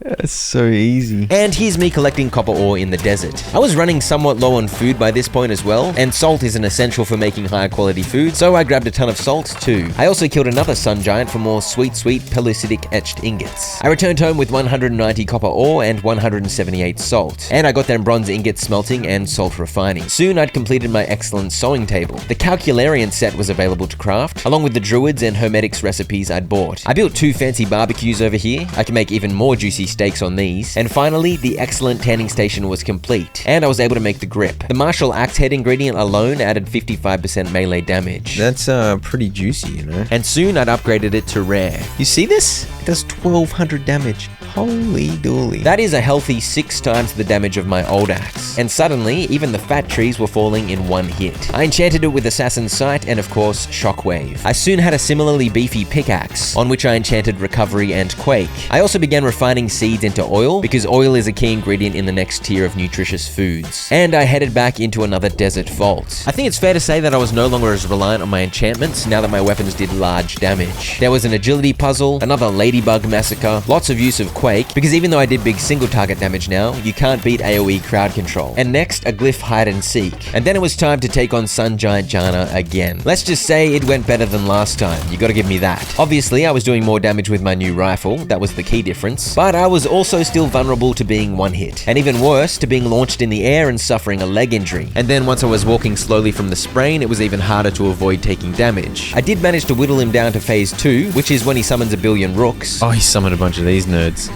No, dude. And I was doing my best to quake them all to death, but walking slowly is not conducive to avoiding rook blasts, let alone the Sun Giant's barrage of spells. When I got launched again, resulting in death, plus a broken leg which makes you even slower, and completely unable to jump, I decided I couldn't be bothered trying to get through his remaining 50% health pool while in a cast. I vowed to return again with even better gear, and next time I definitely needed to be quicker with my Umbrella Glider to avoid any leg injuries. I'd earned enough tier 3 essence to upgrade one item to epic, so I of course upgraded the gun, granting it a few hundred more damage and an item score over 200. These boots they start at level 99, that's pretty good. So if I use Humbabar, I could have made Hermetics boots, which provide magic power, but I was happy with good old Humbabar Calcularian boots, because as we all know, Humbabar leather provides a whopping 30% health multiplier. that's a good upgrade. It had about double the health of my old boots. They're bright red. I also made a Calcularian hat, but I was completely out of tier 1 essence now. I couldn't even upgrade it to uncommon, so I just left it in a chest. I had a bit of a cooking session. 280 health for the vegetable medley. Holy dooly. That's the salad, like the upgraded version of the salads I've been eating. Between my improved food and my improved shoes, I now have 13 almost 1400 health. After some of these quakes and some of these headshots, some of these puzzle silly willies, some wave defense of this extraction thingo, and a maze with essence at the end of it, I was back on to take the Sun Giant Jana once again. My Winchester rifle was now epic, so I was obviously doing more damage than ever, and his health bar didn't seem quite so daunting. I was quicker with my Umbrella Glider too, avoiding any injury. When you shoot the big fella, a bunch of dust goes everywhere, so it's kind of tricky to aim at the orb thing he's carrying, which is how you get the biggest damage crit hits, but somehow I was on an absolute rampage for this string of 9k crits. I soon pushed him into phase 2, where he whipped out the Hurricane plus Rook Onslaught. I used Recovery to heal through the Hurricane damage, and spammed Quake to AoE down the Rooks. And I don't know if it's because I was hidden, tucked around the corner, or what, but the giant himself didn't seem to bother me too much while I took on the Rooks. Soon they were all dead, and I resumed shooting. When he was rather low, I got launched a fair distance, straight into the Explodey one-hit move. Oh no. Please no. And it appeared Charlie wasn't coming to save me, so I gave up. But as I discovered earlier, this game is merciful, and it lets you return to the fight. And so, I finally claimed my victory. Finally. I was very sad that there appeared to be no loot, but through in the victory dance room over here, I received the goodies. A rather large amount of tier 3 essence. Here's my pellucidic etched ingot, nice. And fabled sun giant ingots with crazy stamina. So it turns out completing a vault gets you some pretty serious rewards. I then got the truth about the origin of Jana, the unkillable spirit. Met Jana in Kendaland, north of my previous undertakings with the Pongo people. At the time, Jana's spirit had taken hold of an elephant thrice as big as the second largest you could find. Okay, I'm confused. Basically, Jana was a spirit from Earth, not from the Fae. And it was the Quartermain's fault Jana was harassing the Watch. Or something like that. I don't really know, but I like the sound of that giant elephant. He gave me some coffee for my efforts defeating the Sun Giant. Test item, and it's very pink.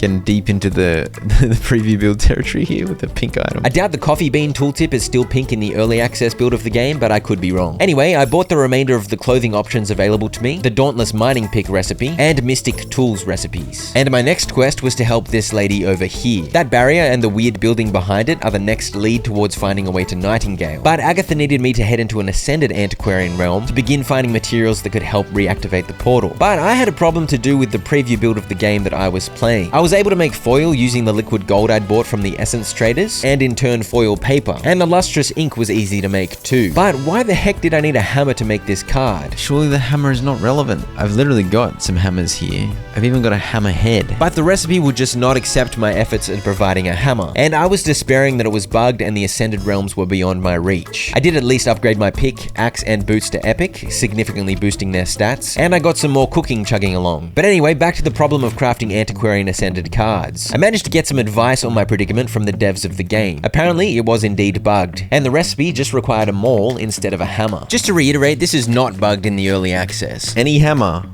maul.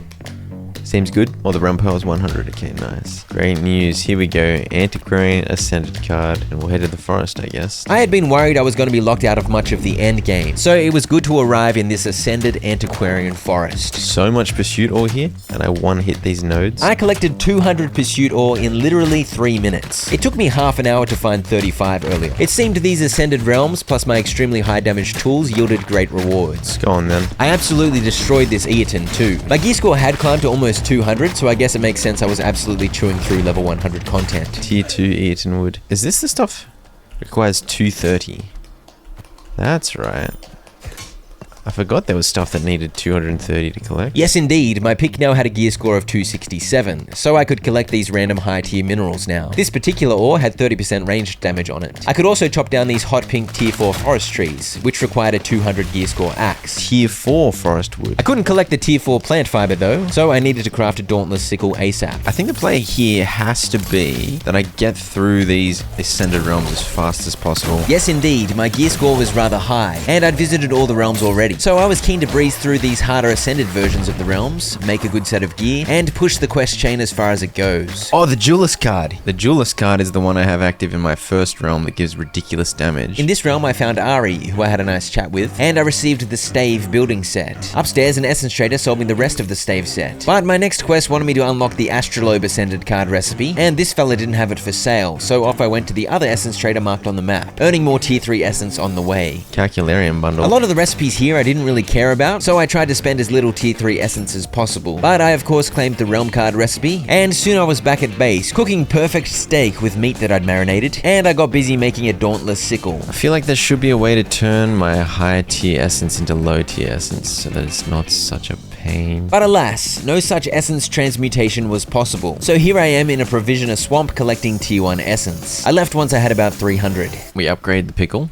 We upgrade the sickle, not the pickle. I upgraded that hat I'd made earlier to epic too, and I was also rocking these epic Calcularian boots. I think all the Ascended realms are level 100 though.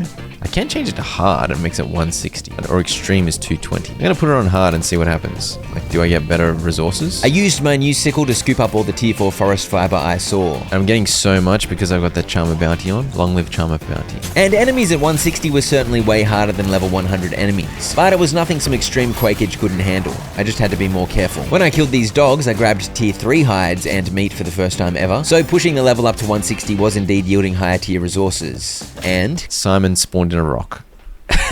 I was not able to purchase from the rock-encased essence trader of this realm, but I was able to head to the watch and turn in 25 tier 3 essence dust to Agatha here, and I chatted to the Quartermain to inform him of how I'd assisted Agatha. And with that, the quest chain suddenly ended. I guess it'll continue once they update the game some more. I placed the Charm of the Unstoppable on my hat. This increases defense based on how many creatures you've recently killed. By the way, the Ascended Astrolabe realm card required a pickaxe to craft, and it wasn't bugged, unlike the hammer. Happy days. What is this yellow tree? The yellow wants 230 as well. Wait, the yellow wants 230? Oh, the yellow is tier 5 desert, and it has worse stats than tier 4 desert. Oh, it's got better stamina efficiency, I guess. Yes, indeed. It appears Tier 4 and Tier 5 wood and fiber just have different stat priorities, rather than Tier 5 just being objectively better. Alright, I think I finally found some salt. It was not salt, it was silver. But I really wanted salt for cooking, so I was sad. I'd fired this desert realm up at level 160 as well, so the giant grasshoppers yielded Tier 3 bug materials. I collected star ruby gems from this big tree, and I found some gold too, so I collected a fair bit along with the silver. I still would have preferred salt though. This weird thing had Spirus Obsidian, yet another 230 plus gear score material, and I also collected any convenient Tier 3 essence along the way as I traveled these realms. Oh, I finally got the Fortitude infusion, maximum health. That's very good.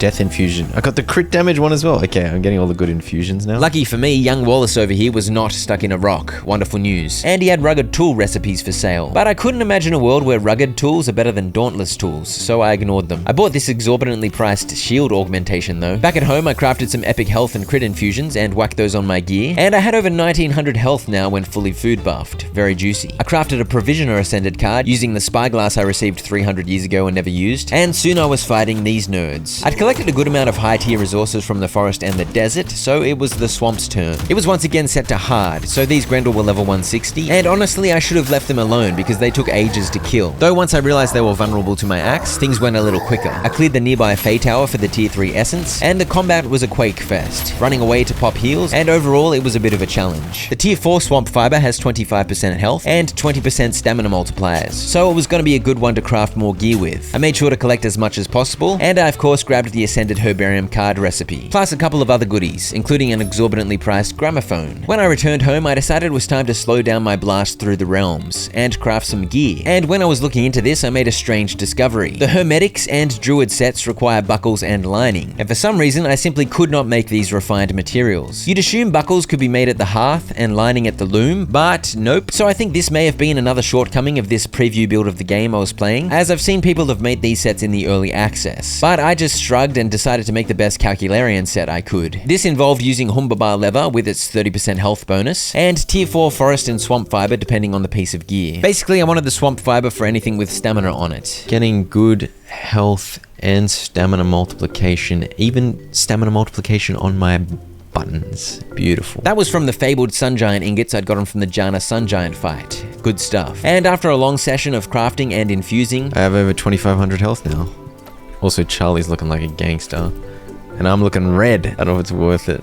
No, Charlie looks way cooler than me. Charlie was indeed looking fresh in my hand-me-downs. And as you can see, I still had to upgrade my shirt to epic, and I needed to craft some gloves. But my epic outfit was nearly complete. And then it was time to keep on zooming. Hello, Ascended Herbarian Swamp. I obviously grabbed all the tier 3 essence I could while here, since I was running low. You know the drill. I took out the Fey Tower and Bastilles willy-nilly, and soon I was at the essence trader claiming the key purchases. I upgraded my shirt to epic. And gloves. Gloves with more than 3 times the health, heaps more melee and range damage. Seems good. Yes, indeed. This Calcularian set, upgraded all the way to purple, was roughly 3 times better than the rare set I'd been wearing previously, which you can see reflected in my enlarged health and stamina pools. After applying a bunch of epic infusions, which cost 25 tier 3 essence to craft by the way, my stats were looking juicier than ever. And soon I was saying hello to an Ascended Gloom Forest. I took on a Tree Man, and despite my newly beefed up stats, it still bonked me for some serious damage. And I of course beelined for my friend the Essence Trader, from whom I purchased the final realm card recipe. It was finally time to craft some Hunt Ascended realm cards. By the way, when I auto-filled the materials, it whacked my glorious epic axe in there. Imagine if I accidentally hit craft and destroyed my axe. I would have gone and found an axe in real life and chopped up my computer monitor. Anyway, we go to extreme.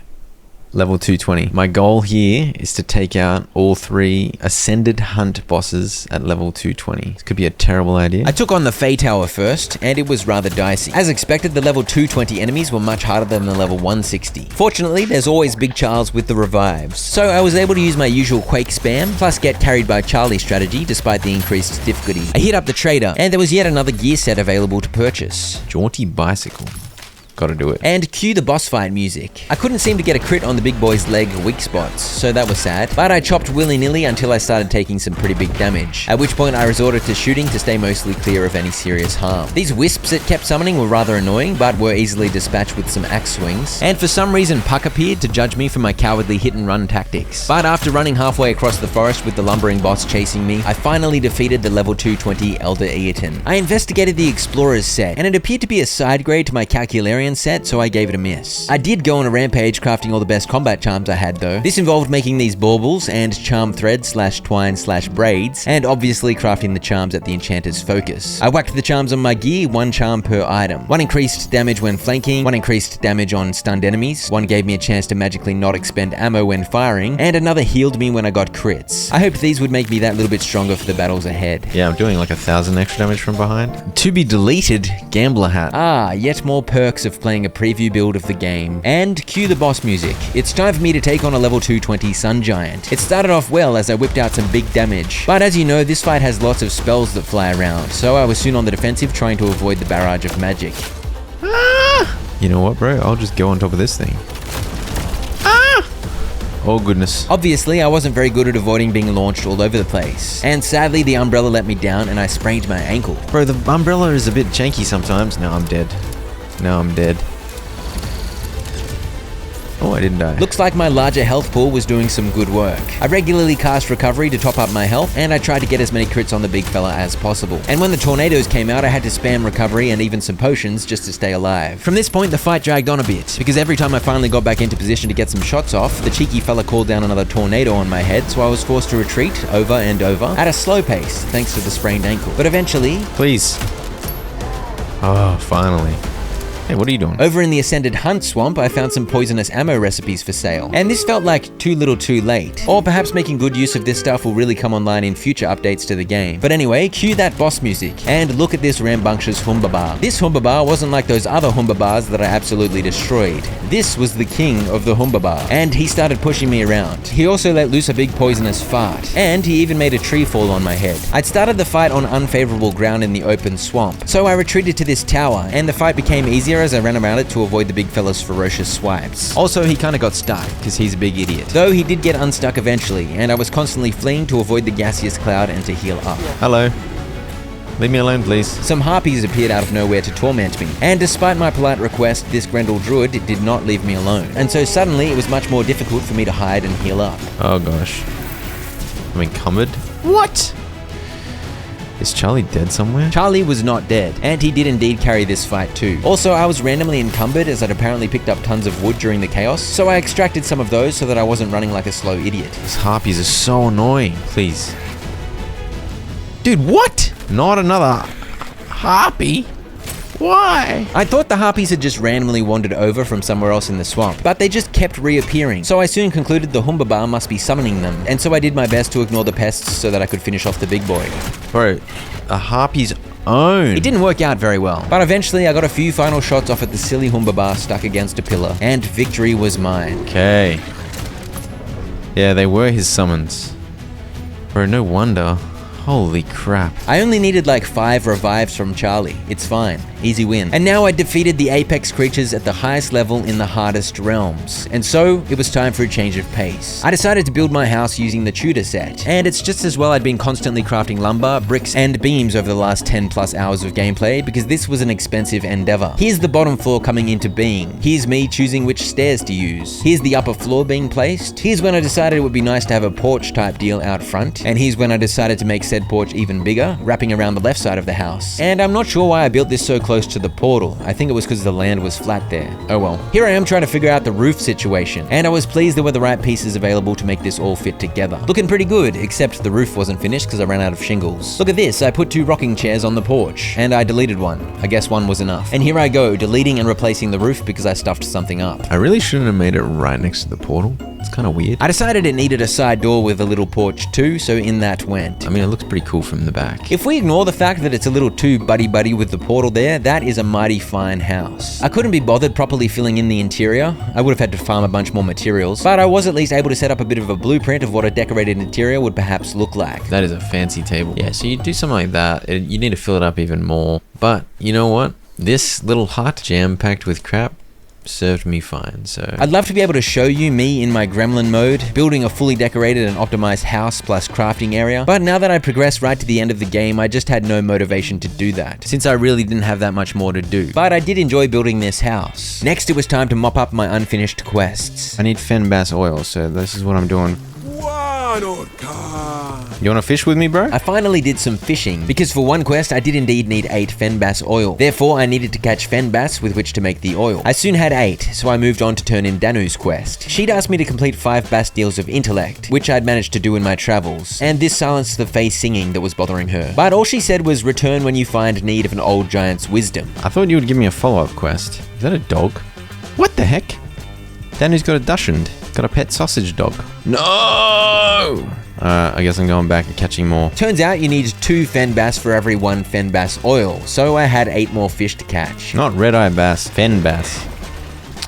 What are you doing, bro? I'm just trying to fish here. I think I may have been slightly annoyed this quest was forcing me to do so much fishing, but I was soon done and I began squeezing that fish oil out. While that was crafting, I returned to Victor Frankenstein in the desert. This was the bloke that wanted a whole bunch of loot from the Bound. I handed all of that stuff in, and he next wanted me to collect parts from rook automatons around the desert. So I had a session pickaxing chess pieces in the head, and soon I was done with that too. Prepare a gift that will appeal to the automaton's apparent desire to regrow the realms. The bishop is trying to regrow the realms. The final quest was to make a ritual seed nursery, and actually give it to a bishop in the wild. So I immediately crafted one and began roaming the desert looking for a bishop. I found one pretty quickly, but there was a whole situation with a bunch of enormous grasshoppers. And in the fray, Charlie infuriated some rooks, in turn infuriating their bishop. And so the bishop refused to accept my gift. Charlie enraged the rooks. Buffhead. I then spent 20 minutes looking for another bishop, and I simply could not find one. I gave off wandering the desert like Jimmy McGill in Season 5, Episode 8, and instead paid a visit to the lady who talks to spirits in the swamp. I gave her the cloth, fen bass oil, and cut gems she wanted, and she taught me the ritual fabled meat recipe. She had me cook 2, one for her, and one for me to give to an Elder Eoten in exchange for an Elder Eoten heart. I placed down a meat grinder augmentation near my barbecues, which allowed me to craft the 2 ritual fabled meat out of fabled meat and a bunch of gems, and I soon returned to Ludovine Sinclair and gave her the ritual meat. And that was the end of that quest. But since I'd already chopped up an Elder Eoten to steal its heart, I obviously didn't bother going to give any ritual meat to one of the tree boys. I then returned to wandering the desert, and after another 25 minutes of searching, I finally found another bishop. Charlie managed to avoid enraging this one, and I was able to give it the ritual seed nursery. And in return, it gave me some bishop oil. Yes! Yes! Finally! I ran around that flaming desert for about 4 years. Alright, Victor Frankenstein. I turned in that quest, and with that, I was done with all of the quests. Sort of. I made a shotgun out of premium materials, just because I wanted to check out if it was any good, and I paid a visit to a sun giant. Hello.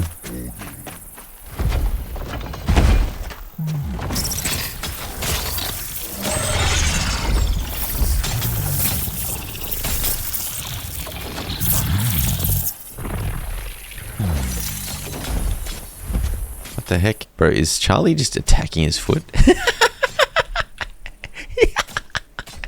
Get him, Charlie! Get him! While Charlie continued trying to clip the giant's toenail, I concluded this quest was bugged for me. I'd already found the sun giant expert Danu in the swamp, and of course done some quests for her, but for some reason the quest chain had gone funky. So I'm just gonna pretend I finished that quest. We're ignoring that. And so I was clearly officially done with all of the quests. I upgraded my new shotgun and headed out to tick one last item off my bucket list. I figured I'd better go kill the other 2 Jana variants. I killed the Sun Giant Jana, but Tree Jana and Humbaba Jana deserved my vengeance. It's only level 100, so it shouldn't be too hard, right? I got busy chopping, and it was definitely easier than the Sun Giant Jana had been, since my gear had improved a lot since then, but it was still surprisingly a threatening boss, so I had to watch my health. I tried out the shotgun, and it did pretty huge damage even though bullets do reduced damage to the tree. Oh dude, I'm getting so many of these brambles. I then somehow worked out where the back of the tree boss was, and I chopped like crazy, dealing extra damage thanks to the flanking charm. And I don't know if the tree got bamboozled by me standing behind him, but he didn't seem to deal much damage to me from this point on, and victory was soon mine. It was harder than I thought. It's for level 100 Jana. Like, Jana's strong, bro. And we get Fabled Elder Eoten with 30% health. And soon I'd fought my way to the end of a swamp vault, and it was time to take on the Humbaba Jana. Much of this boss room was underwater, which obviously slowed me down and built up disease, so I did my best to stay on the rocks, but it wasn't easy. The shotgun was doing huge work though, big damage up close. Just shoot him in the balls. It's a big strat. Right in the butt. Some headshots would have been nice, but I couldn't see what the heck was going on and I needed to stay on the rock. So I was literally underneath the rampaging Humbaba the whole fight. When some harpies were summoned, I adjusted my strategy a little. I need to heal, so I'm just gonna keep my pickaxe out. Heal and swing. What is going on? Yes, pickaxe. Go, pickaxe. Get him in the butt. Soon I had defeated the Jana Humbaba, in chaotic fashion, no doubt. Some Jana hide, 30% health. If you made your gear out of this, that would be some good gear. And that was it. I should mention there were no official Steam achievements on the staging version of the game that I played, but as you can see, the early access version has 15 achievements, all of which I had done, unlocking all the realms and completing all these quests. So that was 100% of Nightingale complete. Check out my terrifying journey deep into alien ocean depths to uncover the mystery of an advanced alien race and a deadly bacteria.